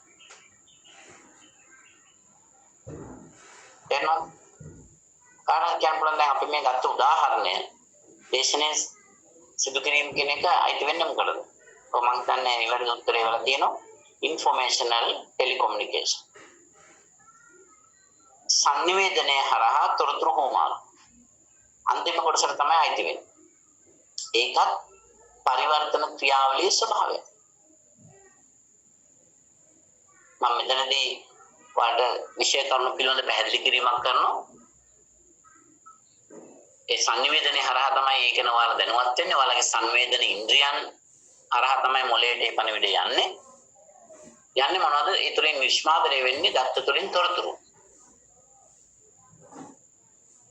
ඒ තුලින් තමන්ගේ දැනුමට යමක් එකතු වෙනවා. සමහර අයට එකතු වීමේ ස්වභාවය මොකක්ද කියන එක මට තේරුම් ගන්න පුළුවන්. එයාලා කරන මේ අතරේක වැඩ නිසා. දෙවියන් දහම මේක අනිත් අයට පේන්නේ නැහැ. ඒක අපහැදිලි වෙලා තියෙනවා. ඒ නිසා මම දැන් ලව් කරලා තියෙනවා හැම දෙයක්ම කරන්න. නමුත් ඒක තුල මට පේන්නේ අනිත් පැත්තට ඉස්සරහා දේශනවලදී ඒ ගැන සලකා බලන්න වෙනවා.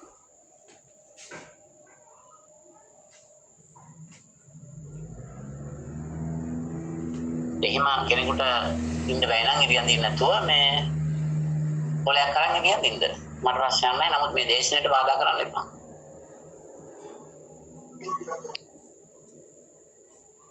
ඉන්න බැරි අයට යන්නත් පුළුවන්. ඉතින් අපි ගත්තොත් තව උදාහරණයක් ලොකේෂනල් ට්‍රාන්ස්පෝර්ටේෂන්. ඒකත් පරිවර්තන ක්‍රියාවලියේ ස්වභාවය. දැන් අපි හිතමු කෙනෙකුට කොළඹ ඉඳලා ගාල්ලට හයිවේ බස් එකක යන්න අවශ්‍යයි කියලා. මොනවාද අවශ්‍ය දුම්? බස් රථය අවශ්‍ය වෙනවා. හයිවේ මාර්ගය අවශ්‍ය වෙනවා. රියදුර අවශ්‍ය වෙනවා. කන්ඩක්ටර් අවශ්‍ය වෙනවා. මුදල් ඕන, ඉන්ධන අවශ්‍යයි. ඒ විතරක් නෙමෙයි ප්‍රධාන දෙයක් තියෙනවා. මගින් අවශ්‍යයි.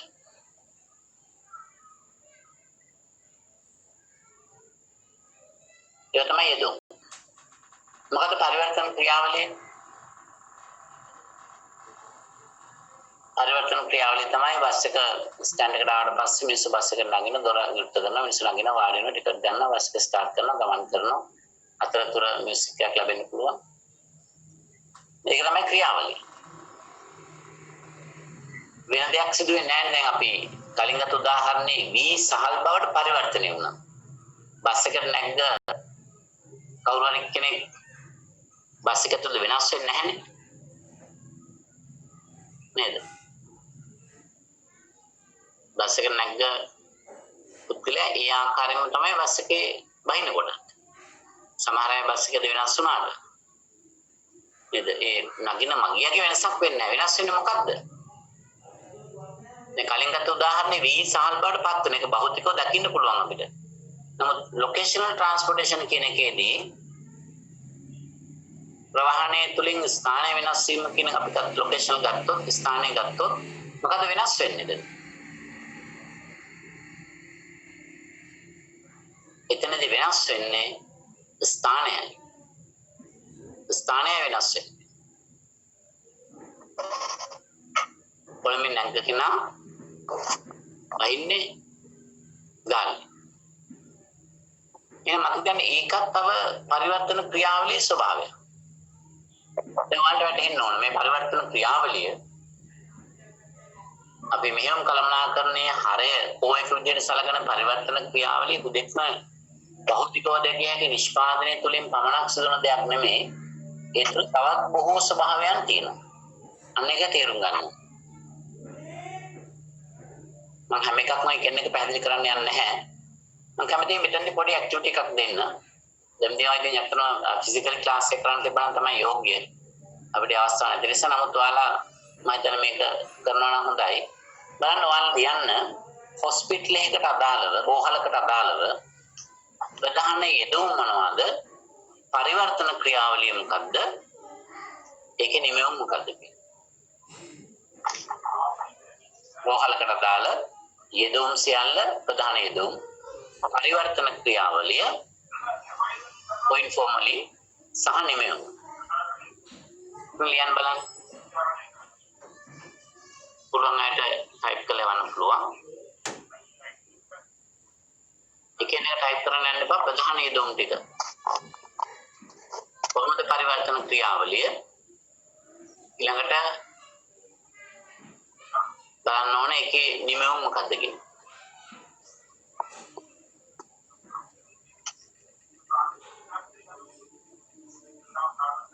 උදාහරණ තමයි රෝහලක්.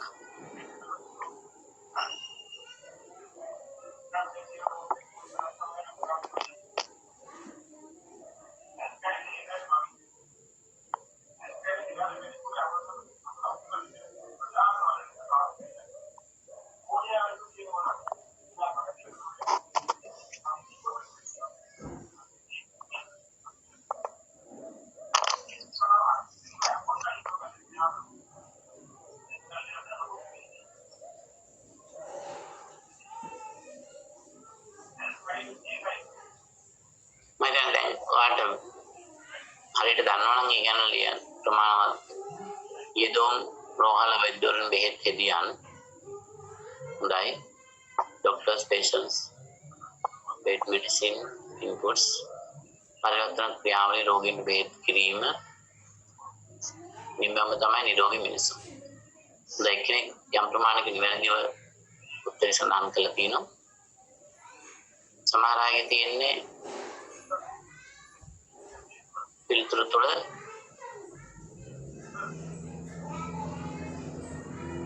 යෙදුම් විදිහට රෝහල වෛද්‍යවරුන් බෙහෙත් හෙදියන්. දැන් බලන්න මේ උත්තරය අපි ගත්තොත් මම ඔය ප්‍රධාන යෙදුම් විදිහට සඳහන් කරලා තියෙන රෝහල වෛද්‍යවරුන් බෙහෙත් සහ හෙදියන්.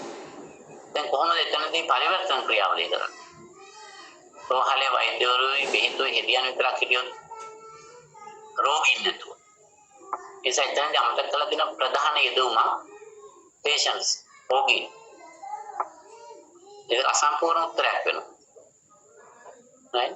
පරිවර්තන ක්‍රියාවලිය සිදු වෙන්නේ නම් රෝගීන් නැතුව වෛද්‍යවරුන් සහ හෙදියන් අතර. එනිසා මේ වගේ උත්තරයක් ලියනකොට හැමෝටම ඇත්තටම උත්තරයක් විතරක් නෙමෙයි මේ විෂය ඉගෙන ගන්නවා නම් ඕනම ආයතනයකට දාලා යෙදුම් ටික මොනවද පරිවර්තන ක්‍රියාවලිය කොහොමද වෙන්නේ ඒකේ නිමෙව මොකක්ද කියන එක ගැන හොඳ අවබෝධයක් තියෙනවා. එහෙම නැත්නම් අපිට මේ ඔපරේෂන්ස් මැනේජ්මන්ට් කියන විෂය හරියට ඉගෙන ගන්න බෑ. ඔයාලට හැකියාවක් තියෙනවනේ මේ මාතෘකාව සාකච්ඡා කළායින් පස්සේ ඕනම ආයතනයක යෙදුම් මොකක්ද පරිවර්තන ක්‍රියාවලිය කොහොමද නිමෙව මොකක්ද කියන එක අවබෝධ කරගන්න. අපි රෝහලක් ගත්තොත් ප්‍රධාන යෙදුම් වෙනවා වෛද්‍යවරුන් ඒක නිවැරදි. ඉතින් සානිකුත් කාර්ය මණ්ඩලය ඊළඟට බෙහෙත් අවශ්‍ය වෙනවා උපකරණ අවශ්‍ය වෙනවා වාට්ටු අවශ්‍ය වෙනවා ඊළඟට රෝගීන් අවශ්‍ය වෙනවා ඒක අමතක කරන්න බෑ ප්‍රධාන යෙදුම පරිවර්තන ක්‍රියාවලිය තමයි රෝගීන් මුලින්ම රෝහලට යන්න ඕන ඊළඟට ලබා ගන්න රෙජිස්ටර් වෙන්න ඕන වෛද්‍යවරු මුණ ගැසෙන්න ඕන තමන්ගේ වාරය පමුණුවෙන් පස්සේ එතනින් එහාට ක්‍රියාවලිය තීරණය වෙන්නේ රෝගී තත්ත්වයට එක්ක වෛද්‍යවරයා හමු වෙනකන් සියලුම අයට බොහෝ වෙලාවට එක හා සමාන ක්‍රමවේදයක් තියෙනවා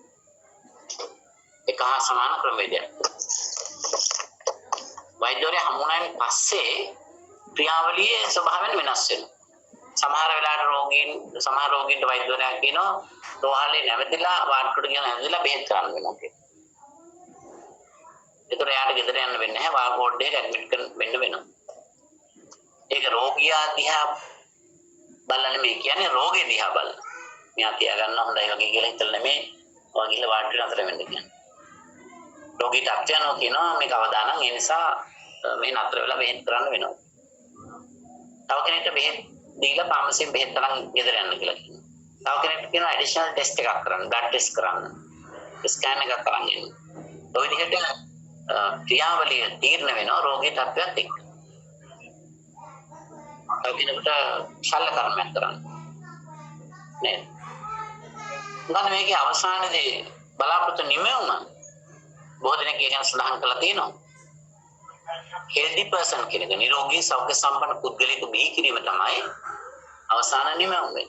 නිරෝගී සෞඛ්‍ය සම්පන්න පුද්ගලයෙකු බිහි කිරීම. නම් සමහර වෙලාවකට අවසන් නිමවම ඩෙඩ් බොඩි එකක් වෙන්නත් පුළුවන්. ඒක ලියන්න එපා කවුරුත්. අපි එහෙම අපේක්ෂා කරන්නේ නැහැ. නමුත් ඒක තමයි යථාර්ථය. අවසන් නිමවම මියගේ ශරීරයක් අපි එහෙම ප්‍රාර්ථනාවක් බලාපොරොත්තුවක් කිසිසේත්ම කාගෙත් නැහැ. නමුත් යථාර්ථයක ඒ සවාල නිමවම වශයෙන් ලියනවා හොඳයි සෞඛ්‍ය සම්පන්න පුද්ගලයෙකු බිහි කිරීම. right. ඒත් එහෙනම් ඒ ගත්ත උදාහරණය මේ ට්‍රාන්ස්ෆර්මේෂන්ස් ස්වභාවයන් තුළ කොතනද දායිති වෙන්නේ? රෝහලකට අදාළ ගත්ත මම උදාහරණය අදාළ වෙන්නේ psychological health care. Psychological health care. එහෙනම් වලට තේරෙන්න ඕන අපි අර මතු පිටින් දකින පරිවර්තන ක්‍රියාවලිය විතරක් නෙමෙයි මෙහෙම කළමනාකරණය තුළදී අපි අවධානය යොමු කරනවා පරිවර්තන ක්‍රියාවලියේ ස්වභාවයන් රාශියකට. ඒක භෞතික වශයෙන් දැකිය හැකි එකක් වෙන්න පුළුවන්. ප්‍රවාහණය තුළින් ඇති වෙන්න පුළුවන්. සිල්ලර වෙනදාම හරහා මොමාරු තුළින් යන්ත වෙන්න පුළුවන්. ගබඩා කිරීම හරහා වෙන්න පුළුවන්. හෙල්ත් කෙයාර් හරහා නැත්නම් ටෙලිකොමියුනිකේෂන් ඔය විදිහට විවිධ ස්වරූපයන්ගෙන් මේ පරිවර්තන ක්‍රියාවලිය කියන එක සිදු වෙන්න පුළුවන්. එහෙනම් ඔයාලට හැකියාවක් තියෙනවා හඳුනගන්න ඕනම ආයතනයකට දාලව මොකක්ද එදෝම මොකක්ද පරිවර්තන ක්‍රියාවලිය ඒකේ නිමෙව මොකක්ද කියන්නේ. ඒකෙන් තමයි මේ විෂයට දාලා දැනුම Tamanට වර්ධනය කරගන්න ඒ පිළිබඳව හිතන්න අවබෝධයක් ලැබෙන්නේ. ඔයාලා දන්නවා පරිවර්තන ක්‍රියාවලිය අවසන් නිමෙවම භාණ්ඩ හා සේවා අවශ්‍ය නිමෙවම භාණ්ඩ හා සේවා. දැන් මේ මයික් ඔෆ් කරලා නැති නිසා අනිත් අය හැමෝටම ඇහෙනවා. මම ඉස්සෙල්ලා කිව්වා මයික් ඔෆ් කරන්න කියලා. හොඳයි. එතකොට භාණ්ඩ හා සේවා තමයි අවසන් නිමෙවම. මේ නිමෙවම භාණ්ඩයක් හා සේවාවක් කියන්නේ වචන දෙකක්. එහෙනම් ඔයාලා ලියන්න බලන්න එක ඇක්ටිවිටි එකක් අතල මම දේශන ශාලාව තුළ හිටියනම් අපි මේක කරනවා. නමුත් දැනුත් ඔයාලට ඒක පුළුවන් යම් ප්‍රමාණයක් කරන්න. අඩුතරමින් වෙනස්කම් පහක් ලියන්න භාණ්ඩ හා සේවා අතර දෙකේ වෙනස්කම් පහක් හැමෝම ලියන්න කොලයක් අරගෙන කොලයක් තුමේ අතරම පොතක් තියාගෙන මේ විෂයට අදාළ අපි ඉගෙන ගන්න කරුණු සහ ඒ වගේ ඇක්ටිවිටීස් ටික ඔයාලා කරගෙන යනවා නම් තමයි හොඳ. right. භාණ්ඩ හා සේවා අතර වෙනස්කම් පහක් ලියන්න අඩුතරමින් the difference between the goods and services column එකක් ගන්න එක පැත්තට භාණ්ඩ කියලා ගන්න අනිත් පැත්තට සේවා කියලා ගන්න ප්‍රධාන වෙනස්කම් පහක් ලියන්න හැමෝම අඩුතරමින් පහක් ඉදිරියට ලියන්න පුළුවන්.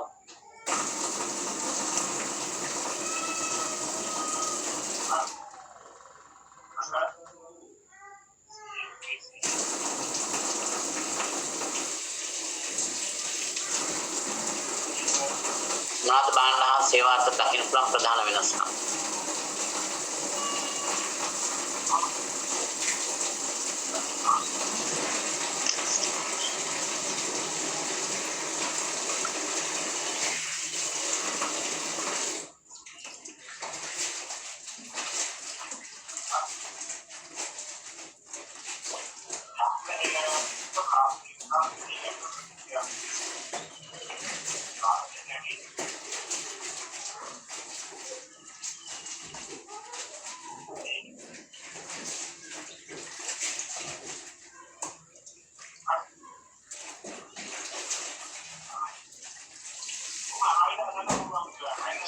අපි ගැන සාකච්ඡා කරමු. මම දැන් ප්‍රමාණවත් දීලා තිබුණ වෙලාව වල මේක ලියනවා නම් භාණ්ඩ හා සේවා අතර දැකිය හැකි ප්‍රධාන වෙනස්කම් රාශියක් තියෙනවා. මම දැන් කරුණු විතරක් සාකච්ඡා කරන්නම්.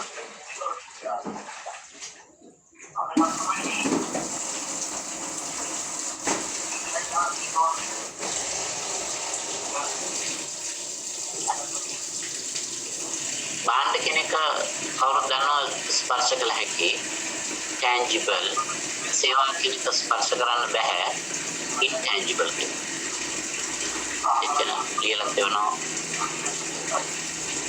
දයන් භාණ්ඩ ස්පර්ශ කළ හැකි සේවා ස්පර්ශ කරන්න බෑ මම කෙනෙක් පැහැදිලි කරගෙන යන්නම් ටොලින්සි ඒක කවුරුද දන්න කාරණයක් මම ඉස්සෙල්ලා කිව්වා භාණ්ඩ අපිට භෞතික වශයෙන් දකින්න පුළුවන් සේවා භෞතික වශයෙන් දකින්න බෑ. නිෂ්පාදනය සහ අලෙවි වෙන වෙනම කළ හැකි කියලා තියෙනවා. ඒකත් නිවැරදි. හොඳයි අපි බලමු වෙනස්කම් ටික.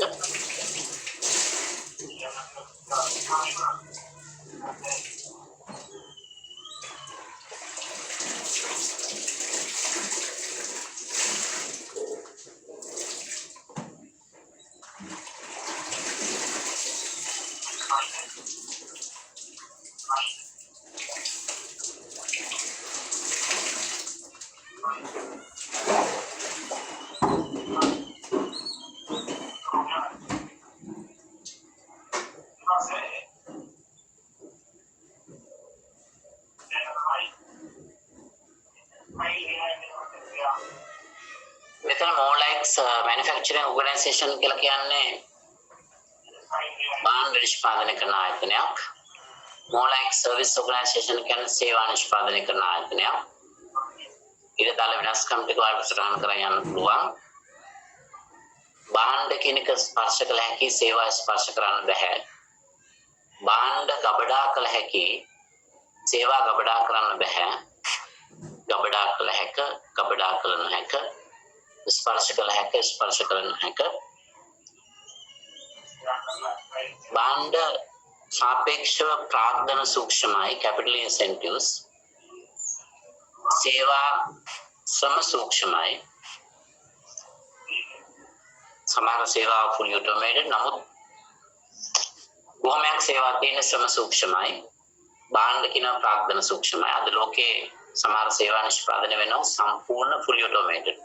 ගබඩාවට ගිහිල්ලා භාණ්ඩ අපි අවශ්‍ය භාණ්ඩ ලබා ගන්න එනම දුන්නාට පස්සේ සම්පූර්ණ භාණ්ඩ තෝරා ගැනීම කරන්නේ යන්ත්‍ර හරහා. මිනිස්සු 32කට සම්බන්ධ වෙන්නේ නැහැ. තාමත් කෙටි කාලයක් තුළ ස්වයංක්‍රීයව සියලු භාණ්ඩ තේරලා අවශ්‍ය කස්ටමර්ට ලබා දෙනවා. ඒතකොට මේ වගේ fully automated services තියෙනවා ලෝකේ. නමුත් බහුතරයක් සේවා තාම පවතින්නේ සම සූක්ෂම මිනිස්සු සම්බන්ධව තමයි සේවා සැපීමක් කරන්නේ. ඊළඟට භාණ්ඩ වලට දාලා තවත් වැදගත් වෙනසක්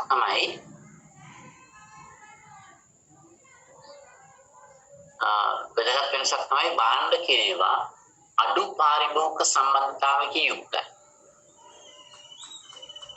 low customer contact. සේවා කියන ඒවා වැඩි පාරිභෝගික සම්බන්ධතාවයකින් යුක්තයි. high customer contact. භාණ්ඩ අඩු පාරිභෝගික සම්බන්ධතාවකින් යුක්තයි. සේවා වැඩි පාරිභෝගික සම්බන්ධතාවකින් යුක්තයි. මම චුට්ටක් ඒක ගැන පැහැදිලි කරන්න. මම හිතන්නේ ඒක ඔයාලට අලුත් කරුණක් වෙන්න ඕන. low customer contact and high customer contact. දැන් භාණ්ඩයක් මිලදී ගන්න ගියාපුවම අපි මිලදී ගන්න මේ පුද්ගලයා සමස්ත නිෂ්පාදන ක්‍රියාවලියට සම්බන්ධ වෙන්නේ නැහැනේ. එයා විලන්සල්ට ගිහිල්ලා මුදල් ගෙවලා භාණ්ඩෙ මිලදී ගන්න එක විතරයි කරන්නේ. නමුත් අපි සේවාවක් මිලදී ගැනීමකදී සේවාව නිෂ්පාදනය කරන සම්පූර්ණ කාලය පුරාම ඒක මිලදී ගන්න පාර්ශවයට සම්බන්ධ වෙන්න ඕනේ. දැන් මම සේවාවක් නිෂ්පාදනය කරනවා. අපේ 4ක දේශනයක් අපිට තියෙන්නේ. ඒක ලබා ගන්න අය ඒ කාලය තුර සම්පූර්ණ මේකට සම්බන්ධ වෙනවා. ඒක එතන තියෙන්නේ වැඩි පාරිභෝගික සම්බන්ධතාවය. වැඩි පාරිභෝගික සම්බන්ධතාවය. ඊළඟට භාණ්ඩයක් ගත්තාම මේ භාණ්ඩේ මම ඉස්සෙල්ලා කිව්වා අපේ වෙනසකට කියලා මුදල් දීලා මිලදී ගන්න විතරයි කරන්නේ. ඒ කාලේ විතරයි පාරිභෝගික විතරක් සම්බන්ධ වෙන්නේ. සමස්ත නිෂ්පාදන ක්‍රියාවලියට අපි සම්බන්ධතාවයක් නැහැ. ඒ නිසා තමයි අපි භාණ්ඩ හඳුන්වන්නේ අඩු පාරිභෝගික සම්බන්ධතාවකින් යුක්ත දෙයක් විදියට. low customer contact. services වලට අපි කියන්නේ high customer contact.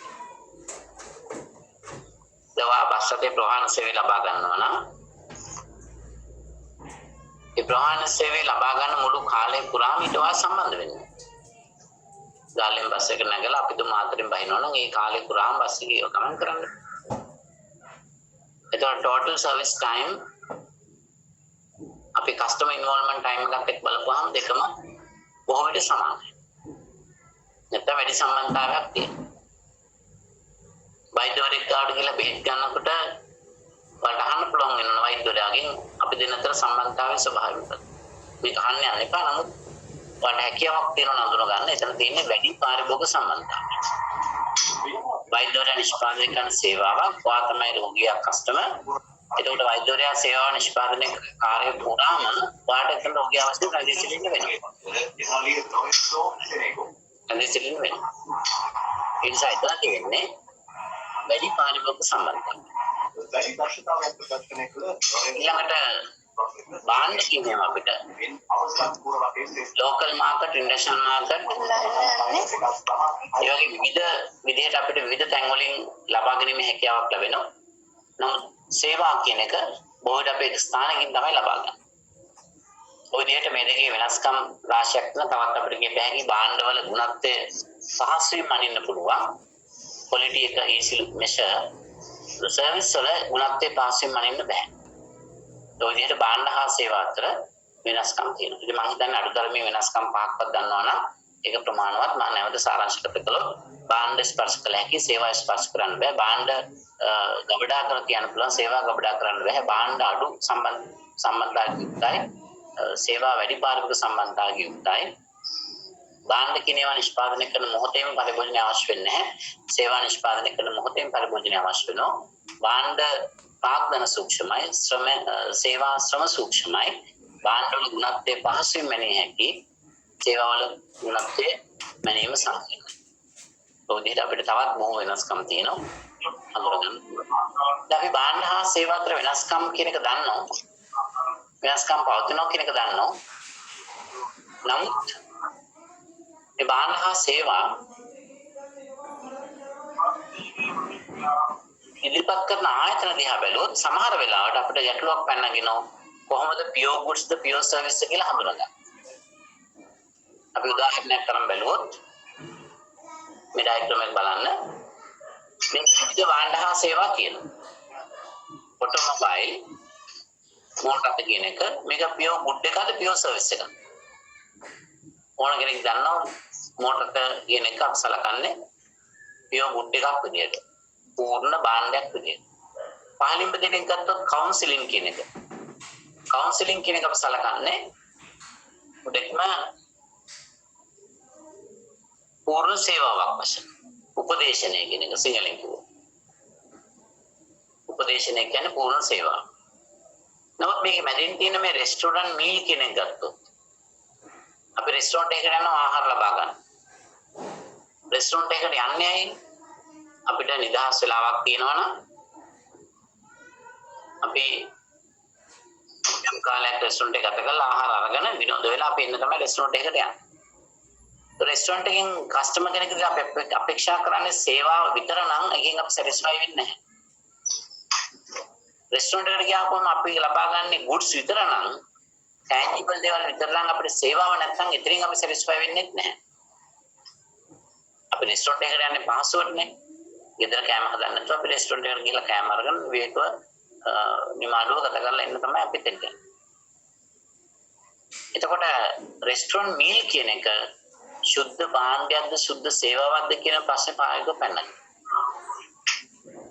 මොකද එතන සේවාවක් තියෙනවා ස්පර්ශ කළාගේ භාණ්ඩයක් තියෙනවා. සේවා පමණක් ලබා දුන්නොත් අපි තෘප්තිමත් වෙන්නේ නැහැ. පාරිභෝගිකයා විදිහට භාණ්ඩ විතරක් ලබා දුන්නත් අපි තෘප්තිමත් වෙන්නේ නැහැ. ඒ නිසා දෙකම ඉතින් බලාපොරොත්තු.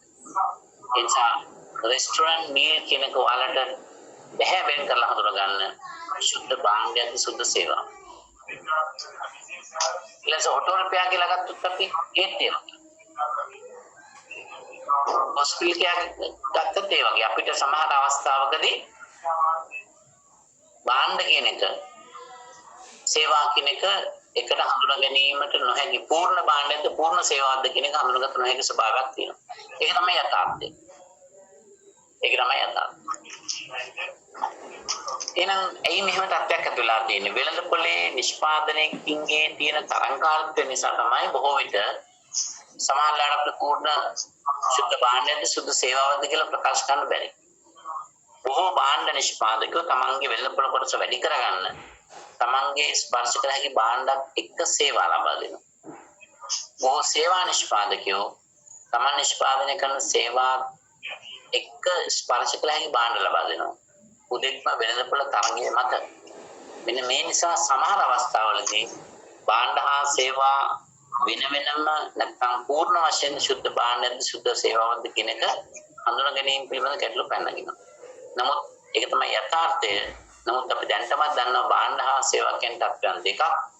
ඒ තුළ යම් වෙනස්කම් තියෙනවා. එයි අපි ඔපරේෂන්ස් මැනේජ්මන්ට් වලදී මේ ගැන කතා කරන්නේ. අපි ඉදිරියට සාකච්ඡා කරන මාතෘකාවලදී භාණ්ඩ හා සේවා සම්බන්ධව අපි ක්‍රියා කළ යුතු ආකාරය එකිනෙකට වෙනස් වෙනවා. එකම ක්‍රමවේදයක් අපිට අනුගමනය කරන්න බෑ. භාණ්ඩ වලට එකක්, සේවා වලට එකක් යන ආදී වශයෙන් අපි විවිධ සංකල්ප න්‍යායන් තුළ තමයි මෙහෙයුම් කරනාකරණයේදී ක්‍රියා කළ යුතු වෙන්නේ. මම හිතනවා දැන් අපි පැය දෙකකට ආසන්න කාලයක් දේශනා කරන නිසා තව පැය දෙකක් අපිට ඉතුරු තියෙනවා. පොඩි විවේක කාලයක් අපි අරගෙන විනාඩි 10ක පමණ ඊට පස්සේ අපි දේශනේ ඉස්සරහට කන්ටිනියු කරගෙන යමු. මහත් ප්‍රශ්න දෙනවා අහන්න පුළුවන්. අපි විනාඩි 10ක විවේකයක් මෙතනින් 3:05 වෙලාව ගත්ත 3යි කියලා මම හිතනවා. නැවත 3යි කාලට අපි දේශනේ පටන් ගමු.